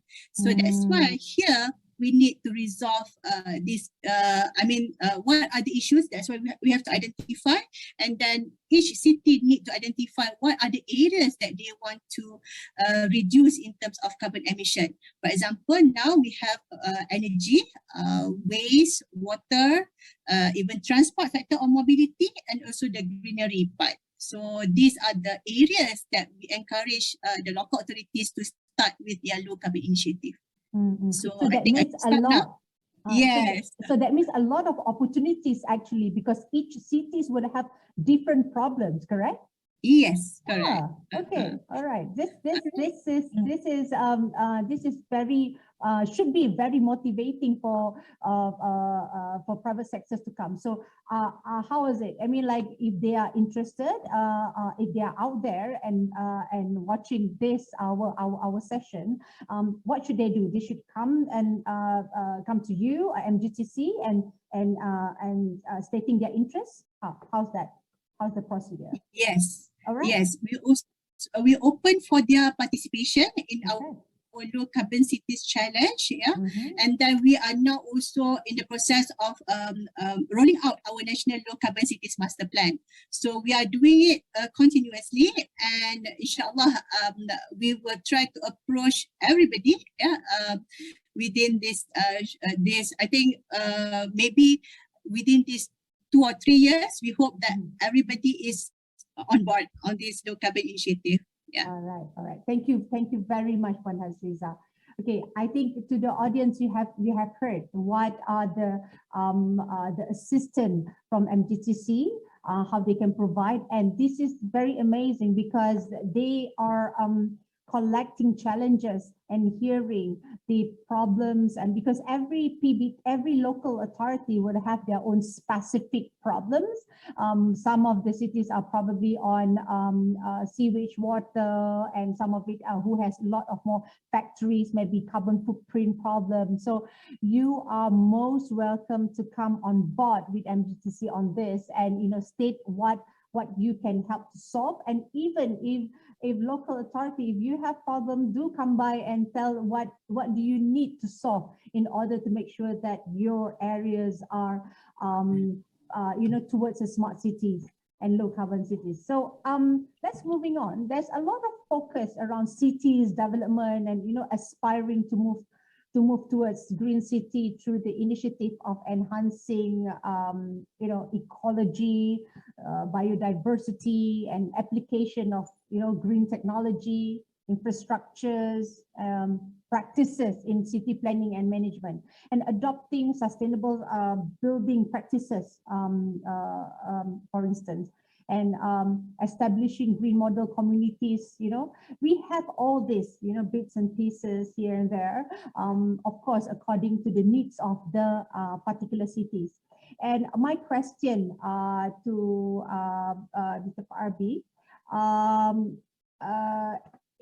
we understand Plan Malaysia, coordinating of this need and creating a heat map, which city doing what, the commitment in the development of low carbon city. What are the strategies for Plan Malaysia in facing the challenges of climate change right now? Thank you very much, Azrina, and thank you, SCIA, for the invites. So basically, Plan Malaysia is one of the agencies under the Ministry of Housing and Local Government. So we are championing the sustainable development especially in terms of urban planning. So Malaysia, like most of others countries in the world, have adopted and accept the Sustainable Development Goals and New Urban Agenda initiative. So this international commitment is then translate into the national policy. So as we all know that Malaysia, as mentioned by Azrina as well, we also pledged to the international levels, at the international level of the United Nations Framework Convention on Climate Change as well, to reduce the carbon emission by 45% by 2030, and that was in COP21, and now we have a slightly amended commitment based on the COP26 that have been just recently in Glasgow. So to achieve this commitment, the strategies that you are asking in your earlier question. So to achieve this commitment, there are various long-term policy strategies and planning framework formulated at the national, regional, states levels and the local levels. For example, we have a 5-year Malaysian plan, and we also have other sectoral policies such as national forestry policy, national policy on environment, national policy on climate change, national physical plan for that just being launched by the Prime Minister yesterday. Oh, okay. State structure plan as well. District local plan, or you may know as rancangan tempatan. These are the plans that been prepared by us or probably by the local government as well. Low carbon action plan, low carbon society blueprint, and many others plan that we have. So to achieve this, Plan Malaysia have taken an initiative to prepare the planning guidelines, how we want to translate all the national policy with regards to low carbon cities at the local level. What been mentioned by Hasliza earlier, we have every cities have their uniqueness and based on the locality. So these need to be translated at the local level. So this is another challenges that we need to look at through our local plan. So beside that as well, we also have for now, in terms of the milestone of the Plan Malaysia involvement in the low carbon development, we also come out with a few planning guidelines. So among other the planning guidelines have been used by the local authority is green neighborhood. So in this green neighborhood, this guideline was produced in 2012. So there are a few sectorals or the implementation guide within the green neighborhood development initiative, such as bicycle lane, pedestrian walkway, community garden, rainwater harvesting, and waste composting. So these are the sub of the green neighborhood planning guideline that being used by the local authority. So beside that, how we want to incorporating low carbon strategies through our planning guideline. So beside the green neighborhood planning guideline, we also have a healthy walkable city planning guideline as well, transit oriented development TOD planning guidelines, brownfield redevelopment planning guideline, conservation and development of environmentally sensitive area or KESAS, KSAS, and also disaster resilient cities in Malaysia planning guideline. So these are the planning guidelines that have been used by the local authority, and the measures or mitigation or adaptation that have been mentioned in the guideline is towards the low carbon cities. However, to sum up the strategies that are in terms of the perspective of the policies. So beside that, we are also now in the midst of developing a big data platform and big data analytic platform, what we call as a Malaysian Urban Observatory. So this, looking at the perspective of today's topic, digitalization. So I think this is very much related to that, which is this is a very big project that we are going to integrate the data with regards to the urban management in one platform. We know that now people are talking about the data is very siloed, and this is the gateway that we want to establish so that everyone, all the stakeholders with regards to the urban management can use this. So under the Malaysian Urban Observatory, we developed one platform called NFCP or National Smart City Platform. So this platform is trying to integrate all the smart initiative data that been coming out through the smart initiative. So we know that data is the new oil, new wealth. So I always said in a previous discussion that what is beyond smart city is actually the data. So we need this data. So we need to turn the data into information and into insight. So this insight is very important in our throughout process of managing the cities. So we hope by 2025 is a long-term project by Plan Malaysia and also various agencies that are involved. And in this process, in the Malaysian Urban Observatory, data integration, open data policy is crucial. So it is easy to say data integration, but the process is very tedious and a lot of commitment from other parties as well.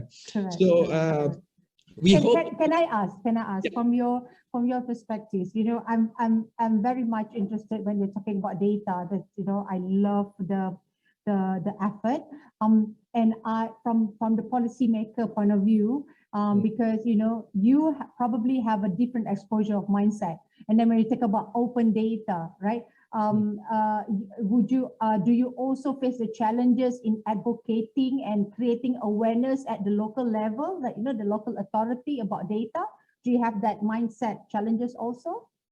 Yes, definitely, Azrina, because for now in my jurisdiction as a smart city unit, we encourage cities to come up with their smart city action plan. So one of the pillars in the smart governance of smart government is open data policy and data integration. So we know that within the local authority itself, the data probably might be silo in a way. So the first step is to integrate within the local government as well, and then integrate within the district or the state level, and we can scale up that as well. So that is one of the strategies that we try to embed in our smart city strategies.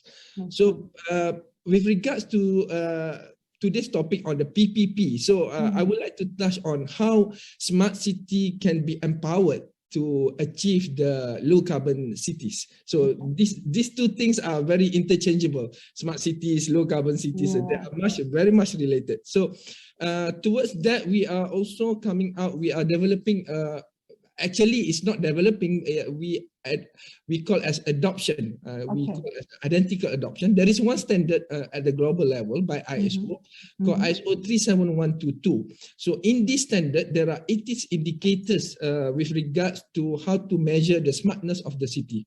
So within the 80 indicators, there are probably around 18 indicators that are directly can be translated as measures to achieve low carbon cities.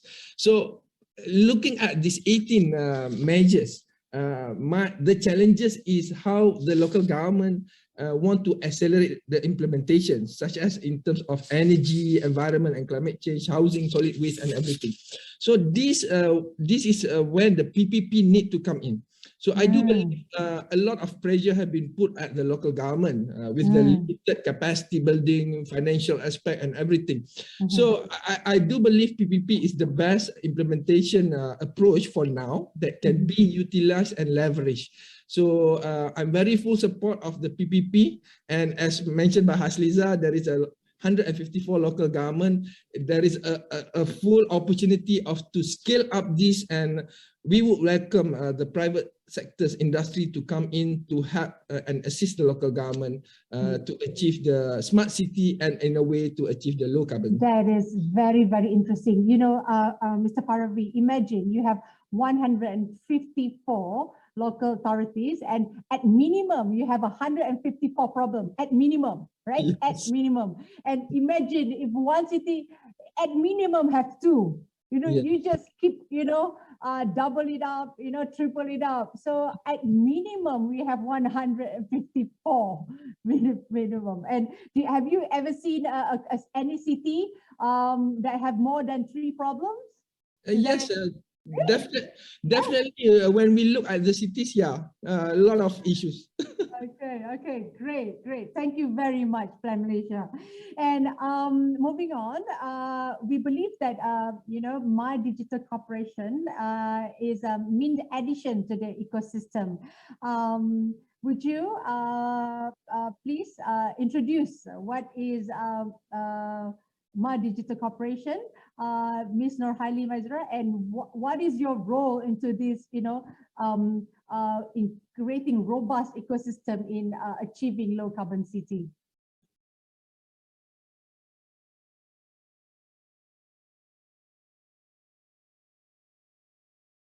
Hold on, let me get that. Your microphone is mute. Okay, Right. sorry. Okay. Yes. I'm Hailey. Thank you for inviting me to this session. I am from My Digital Corporation under the Economic Planning Unit under the Prime Minister Office here in Putrajaya. A bit overview, digital economy, we call it DE, is really at the end of the day is economic and social activities that involve the production use of digital technology for individuals, for businesses and government. And we see this as happening daily. We order our Grab food, we order our rides, and we pay for goods and services on a cashless through our mobile phone, for an example. And this advancement of digital technology, and of course, supported by the expansion of high-speed internet connectivity, really changing the way the goods and services are being created, distributed, and consumed. And adoption of these technologies in manufacturing services, agriculture, as well as input to smart cities, for an example, are essential to increase productivity. So all of these things really fuel the growth of digital economy. We want to boost efficiency and productivity. We want to drive innovations. We want to increase competitiveness, and as well as the growth of Malaysia. And the commitment for the Malaysian government has started for quite some time. It's actually since 1996 with the introduction of MSC.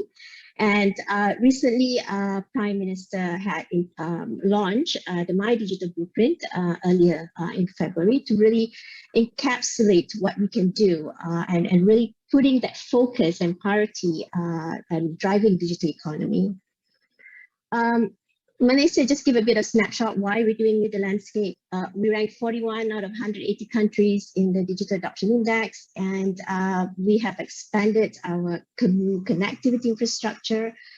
We are actually one of the top countries in terms of adoption of digital technologies. We have more than 80% of Malaysians active on social media. 8.4% of e-commerce contribute to GDP in 2019, for example, and it's still growing. And a lot of focus as well the past recent years are really looking at enhancing our connectivity infrastructure with Jendela, Jalinan Digital Negara program by MGMC, really at the end of the day, looking at how we can enhance, strengthen, and provide a wider coverage for broadband experience to support all of these technologies and initiatives. Phase 1, for example, is on track. We're looking at 4G mobile coverage to increase, and to date we have about 94% by mid-year this year. We're looking at how we can increase our mobile broadband speed to 35 megabits per second. And as you know, we're also investing and really looking at the 5G deployment, and the commercial arrangement is currently underway. So all of these things are going to be the underlying infrastructure to really support the technologies, the sensors that's required to collect the data from smart cities, to quantify what would be the carbon emissions, water pollution, temperature, and so forth. So at the end of the day, you need that underlying infrastructure. And one of the, like I said, one of the key focus and investment we're doing is really enhancing the connectivity infrastructure for the country. On top of it, of course, with that, we have e-commerce business, transaction platform, digital, adoption of all of these technologies in every parts of our lives and our businesses. The way why we want to do this is because we want to be competitive. And I think COVID has raised further importance of digital economy. We really need to build that economic resiliency. So the blueprint really at the end of the day pushes forward for us to have a digital first mindset, to adopt higher digital technology across all, including public sector, We need to build a much more supportive ecosystem to support our enterprises to be digitized. As mentioned again, our telecommunication broadband infra. We need to grow talents, nurture a few ready workforce, narrow the digital divide between urban and rural, for example. And I think at the end of the day, and it's very, very important, and going back to Encik Farabi point of view, really, is really building trust and ethics in using data and technology. How do we then increase our awareness of cybersecurity and so forth? So all of this, as mentioned, is inside the My Digital Blueprint, and it contains the strategy, the implementation plan. We're taking a whole of a nation approach. I think Encik Farabi was mentioning about people, private, public partnership, the PPP partnership. It is an outcome-oriented strategy with initiative and a governance structure. And the blueprint is all aligned to our agenda, sustainability agenda, and our 12 nation plan. Ms. Hailey, I want to ask, you see, a lot of people, they like, oh, when you think about digital, the first thing that came in mind is like, oh, I need to be online. You know what I mean? Like anything like, you know, I need to have, I need to sell my stuff in Shopee, you know, that kind of digitalization that they have. But little did they know, actually digitalization is actually, you know, making, trying to transform what you do every day, trying to make it like, can you do it online through like even as simple as webinar right now, like, you know, whatever we are doing right now, right? And also as simple as no more logging, like, okay, what time you come to work, you know, at the construction site, for example, you know, before we can see all these foreign workers have to sign in, you know, writing, but now they are, you know, if they can do digitalize their attendance, right? So and your role, I can see here, is also empowering the local agency, or you like MDEC, for example, also advocating about digital economy. So if how do the stakeholder in terms of, you know, private partnership, where do they go to? Do they go direct to you in terms of trying to collaborate, or is there any specific portfolios that you are looking at? Okay, the way the governance structure has been done is that we even have established a Majlis, a National Digital Economy and 4IR Council that's been chaired by the Prime Minister. My Digital Corporation is actually a secretariat to the council. And we also have set up steering committee, and that's chaired by the Minister, Prime Minister Department of EPU, Economy. And all this initiative can be divided under clusters. There's the digital talent clusters, like I said, there's infrastructure clusters, government also have its own clusters, economy, and even emerging tech. And each of these clusters is actually being chaired by the respective minister. So for an example, and of course for the government cluster, it's actually by Tan Sri KSN himself, that actually monitor, track and problem solve, provide guidance and whatnot for the initiative that we have identified under there. My digital role is really driving this program management function. That's one. And I think number two, because there's so many cross-agency, we really need to spur that collaboration cross-agency, cross-ministries, federal and government, bridge the gap. So that is one of the key roles. And we do want to cultivate more of this, you know, private sector with public sector partnerships. So in regards to any collaboration, any investment requirement or certain further input that you require for My Digital and for our policy, please do feel free to come and approach us, and we'll be able to bridge you to the respective ministry and agency and even map you to the right initiative. So that's one of our roles, yes. Yeah.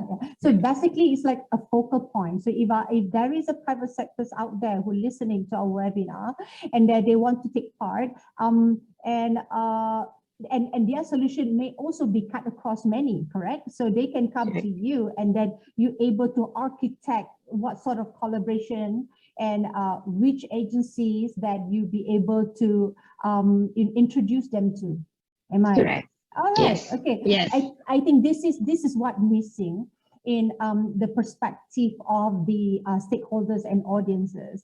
And you know, I have to say, sometimes there wasn't any silo. It's just that the audience and stakeholder unable to see a big picture. you can see there is a project management office that actually work with others.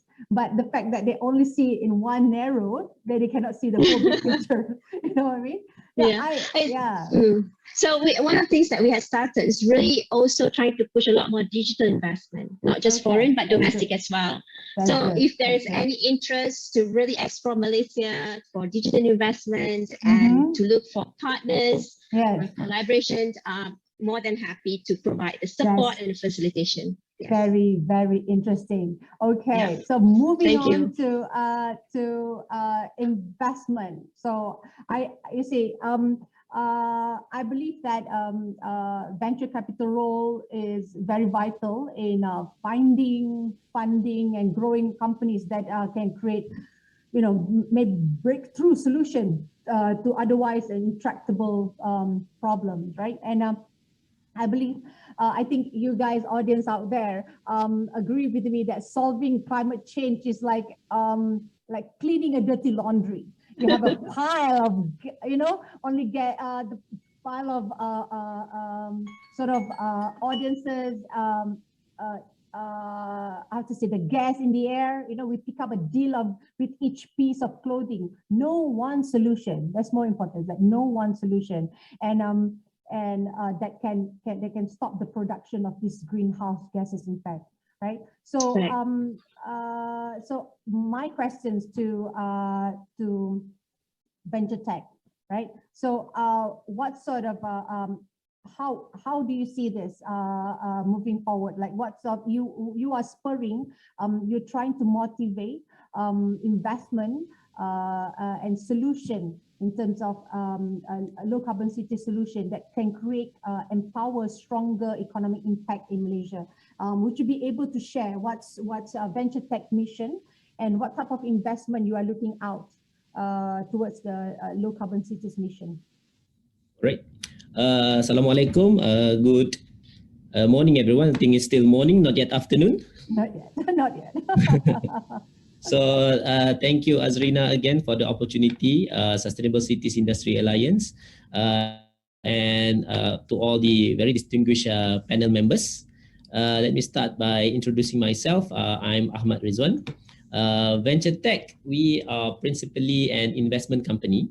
We were established by the government of Malaysia way back in 2009 with the national mandate to encourage the participation of local Malaysian companies in high value-added and high technology industries, which is a key mainstay in driving Malaysia into becoming a sustainable high-growth economy.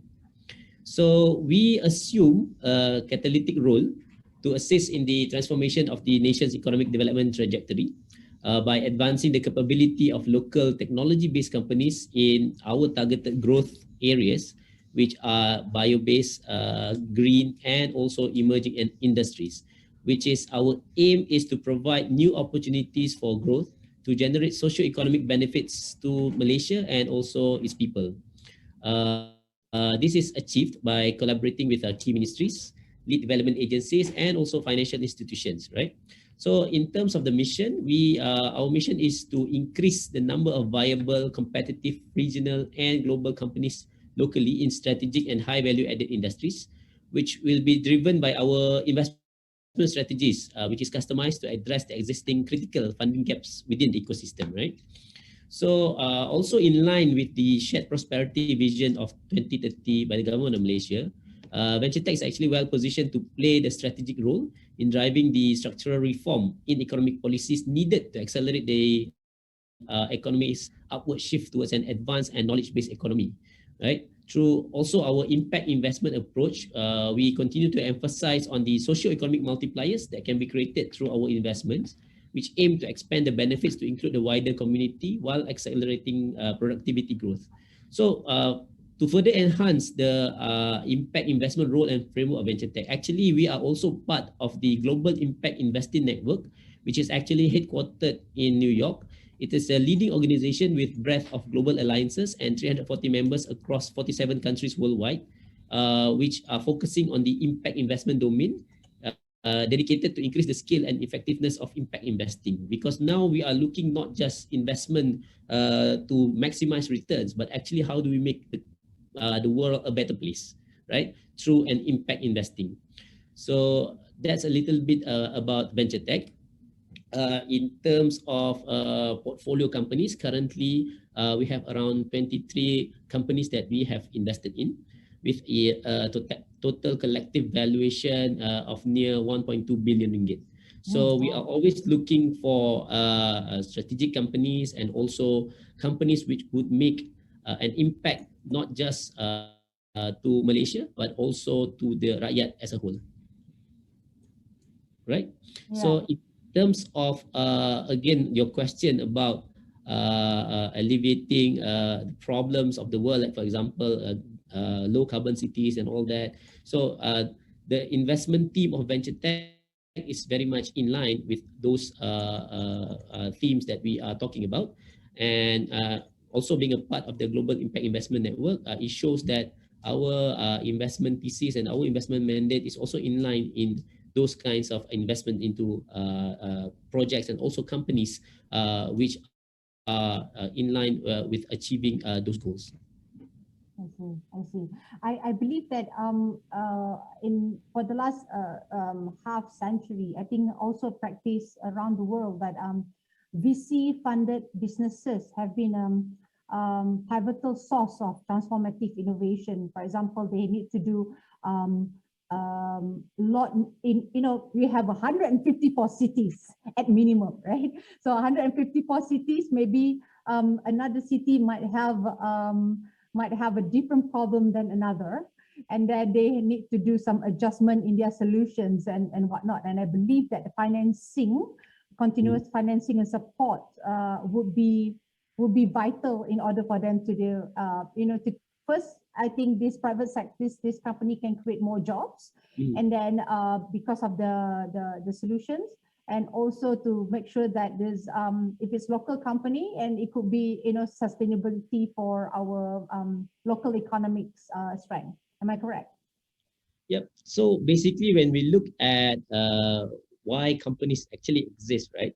We look at the best companies are actually companies which solves problems. Okay. Yeah. So basically, if you look at the steam engine, for example, right, at cars, steam engine, why was it there actually? Actually, it solved the problem of manure. If you know, in London in the early 1900s, people were worried that horses are producing more and more manure, and probably London will be caved in manure for the next 10 years. Yes. So that was the problem. No one knows how to solve it during that time because they were using horses for everything, right? So from a problem creates an innovation. So that's where a steam engine and the car came into the industry to solve actually a simple problem of actually getting in London, right? So what we're saying right now is cities, with our cities, with I think if I'm not mistaken, about 65 to 70% of people going to be living in the cities in 2050. That means more people will be living in major cities, right? That will create more problems. Like I said, problems, carbon emission problems, overpopulation problems, right? So we need solutions that could solve those problems. How do we solve a problem of having a great city, a healthy city to live in?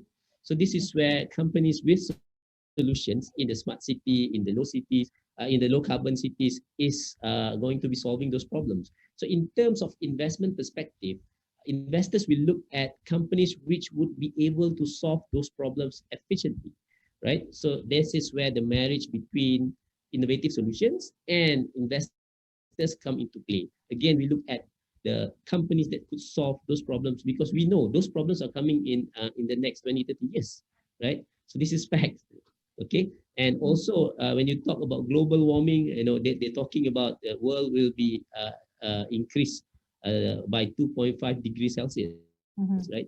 How do we find companies which solve this problem? So those are the companies that will attract the venture capitalists, the private equities, the investments, right? Not just in Malaysia. If they are good, they will attract investments from the region and also from the world.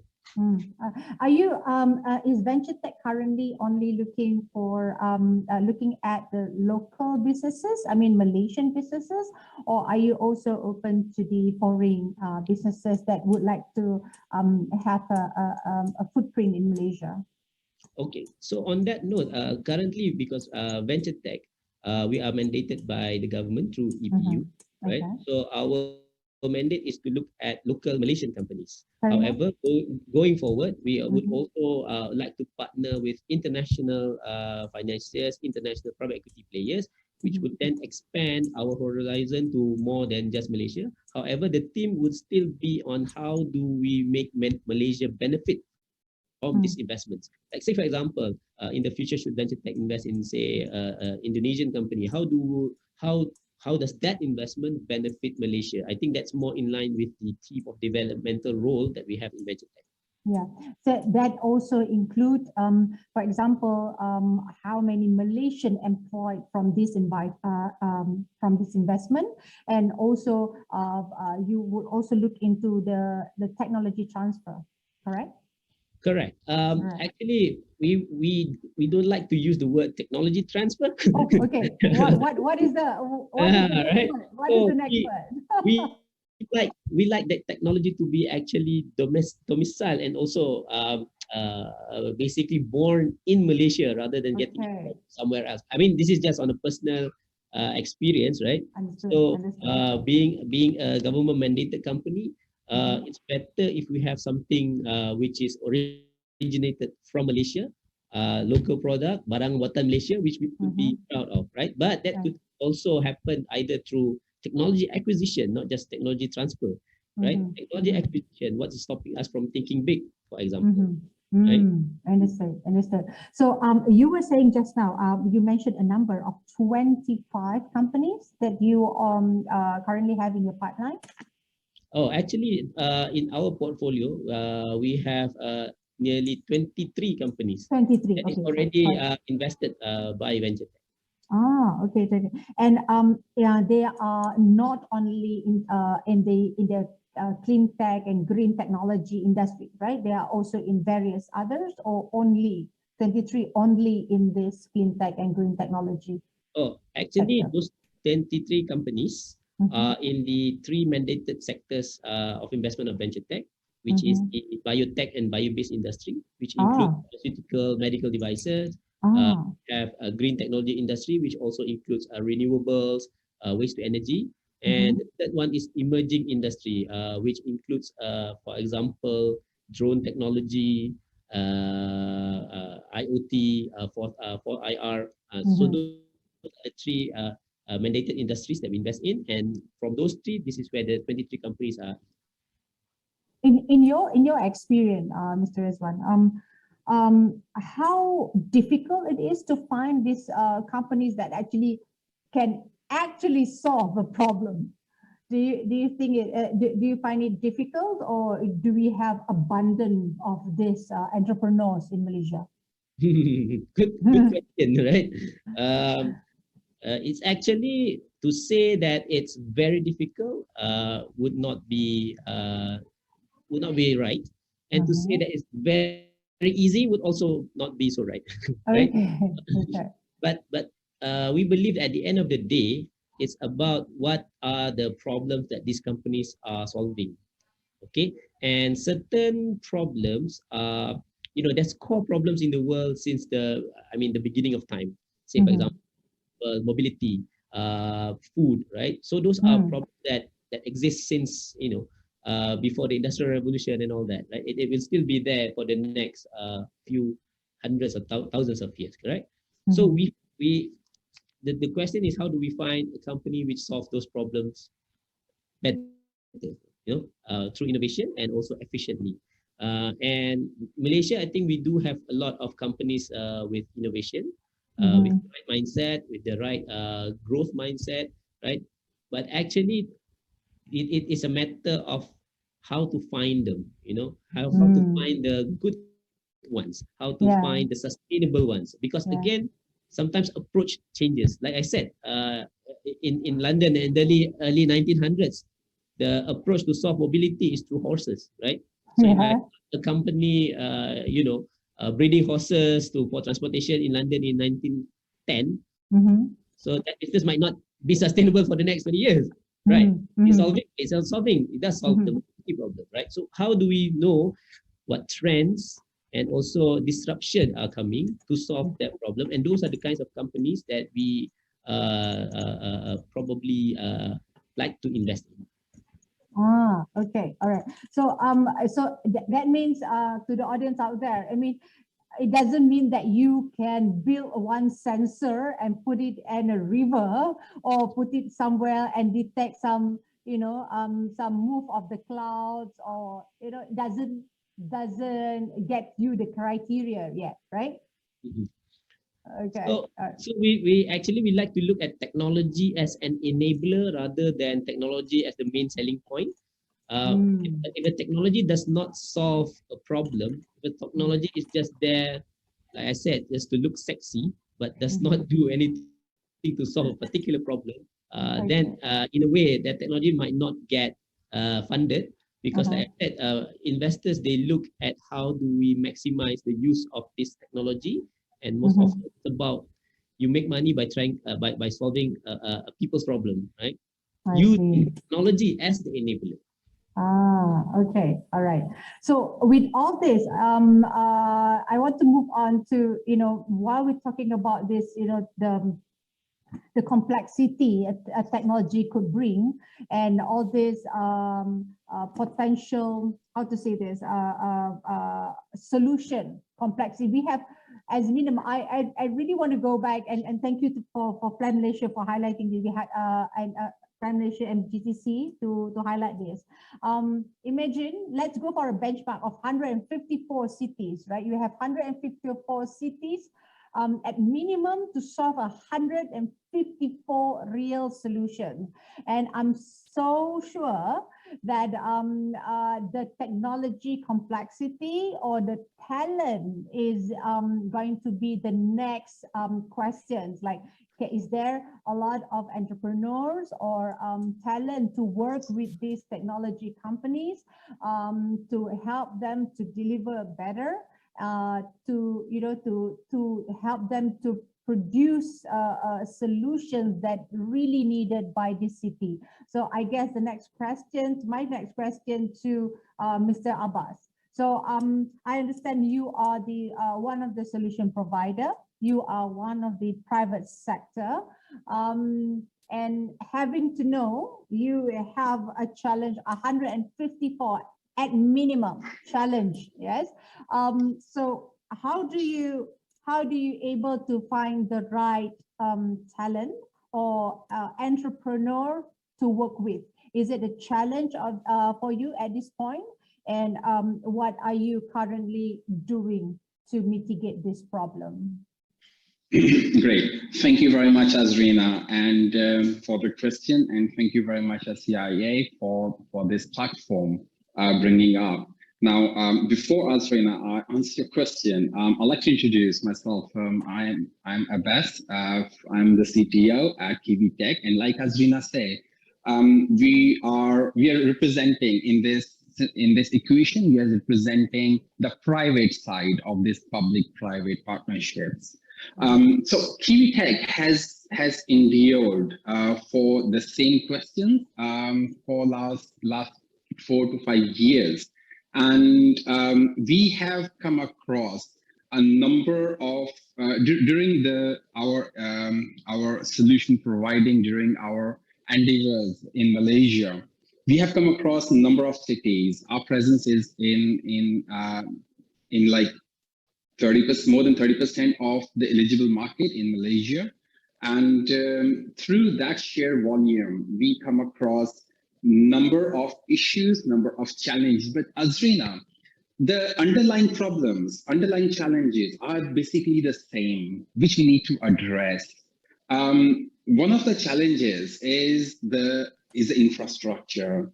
So wherever we go in local councils, in the city councils, in the district councils, the underlying problems is the infrastructure. It comes about the change management. It comes about the personal security and also, you know, the solution securities. So infrastructure. Before I go address those issues, I like to come back to smart cities, and it reminds me of a cartoon program when I used to go in school, which is a long time ago, by the way. The Jetsons, where this Jetson family was flying around in a smart city and going to schools, and I had that. We had this imprint that these are the smart cities, and this is what we are going to build in the future. Then I had to break it to you. Smart cities is a lot more than just cool gadgets and shiny technology. We are addressing the issues of like Farabi, mentioned earlier, of data silos. These are the challenges that we are facing for integration of the information, breaking those silos and bringing that information towards actionable insights. So why we cannot do that yet is because one, infrastructure. Let's just say the infrastructure at this moment is sparse for at the local city council, at the district cities. When I say infrastructure, it's not only the rails and roads. We're discussing the IT infrastructure, the technology, the backbones and stuff. If we look at infrastructure, going back 20 years ago or 30 years ago, if we lay out a road and we have more cars on the road, you know what we do? We create another lane for that road. We expand it, right? Now there is a limit. So we need to change our policy. We need to change our mindset, to address those solutions rather than making a new lane into the road. We need to look into how do we optimize the road real estate at this moment by smart traffic solutions.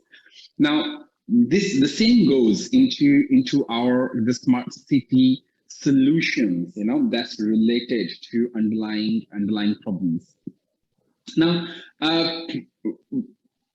once you're discussing infrastructure, Azrina, another problem, we have great infrastructure, we address that, but then the problem comes in the threat, the security, of that infrastructure. I'm not talking about the personal information at the moment. I'm talking about the access security, how secure the infrastructure is, because our smart cities, we are moving forward. They are reliant on this new digital footprint, and it's really easy for anyone to get access and get hold of this footprint and start using it for malevolent purposes. Now, so the security is another challenge that we have faced in our endeavors, kind of thing. Now, okay, security gone, addressed, for example. Now we're still talking about the privacy concerns, the PDPA, how good is how secure is our secure information for the citizens, my information. Now, over last, thank you to Facebook and Google, we have come a long way of securing our information. I remember back in England, we used to hide our date of birth and surname because of the data forgery, and someone can impersonate us. But the concerns about the dilemma and the overall information framework for privacy is changing, and the challenge becomes how to keep up with those perceptions. So before I go into the talent side of it, I like to address another pressing issue, that is the change management, Azrina. We as enablers in technology, we had a lot of help from venture tech. We worked very closely with venture tech. get a lot of help from Plan Malaysia, from MGTC. Again, with all that help, we still face the issue of change management, where the new technology with new solutions, which makes things easier, but they are different, right? So the change management remains another big aspect of it. Since I don't have a lot of time here, I don't want to kind of like go into solutions, you know, here. But these are the things that we need to be from on the ground perspective. We need to actually look into those. We need to be aware of those challenges before we move forward into smart cities. Asrina, if you look at the top 50 smart cities in the world, the most advanced of them still have a long way to go to become a fully smart city, you know. So why, like you said, talent and solutions. The city can only be smart by having smart citizens. You know, a nation can be smart by having innovation, you know, built in, like Inche Ahmad say that rather than technology transfer, we're looking at the innovation from within the nation. So if I say, on the contrary to Ahmad, if I say that getting the right talent is easy to come by, it will be a gross misstatement. One of the major challenge for talent acquisition is they aren't, because we're talking about innovation, and by its definition, innovation is new. And it means that we won't find someone who has been practicing it for last 10 years, right? Or last 5 years. So if they have been practicing it for last 5 years, it's not innovative anymore. So talent needs to be breed in. This is where the accelerators, this is where the trainers, this is where the government infrastructure and also private infrastructure comes in. We're working closely with Microsoft. We are working closely with a few other accelerators, and we had this interaction with Crest as well. So there are a number of bodies to help provide, cultivate that talent. And Azrina, with that right talent comes the right solution. The solution is only an end product of the problem which is faced by the people, and also the right talent that is cultivated. So those right talent bring in the right solutions for the economy and for the cities. So I'll go on and say that at Kiwi Tech we are cultivating. We are working closely with authorities in public sector, in private sector, to cultivate this talent, to improve, to train. And also we provide an environment where this new ideas about technology can be put to use, can be provide a greenfield kind of greenfield platform. We have set up an integrated operations center at Kiwi Tech at our HQ, and I would love to invite all the public sector or the private sectors to please come forth and have a look what we're doing there, and visit that whenever is possible. Yeah, thank you very much, Mr. Abbas. Thank you very much. So we have one question from the audience asking about how public sector can be more proactive in supporting low carbon city initiative.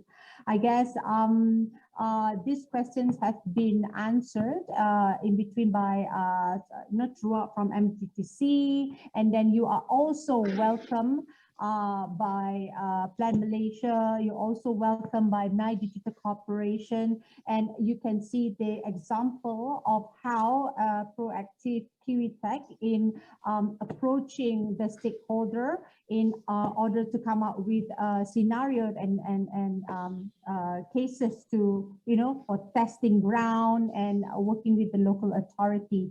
So I think there are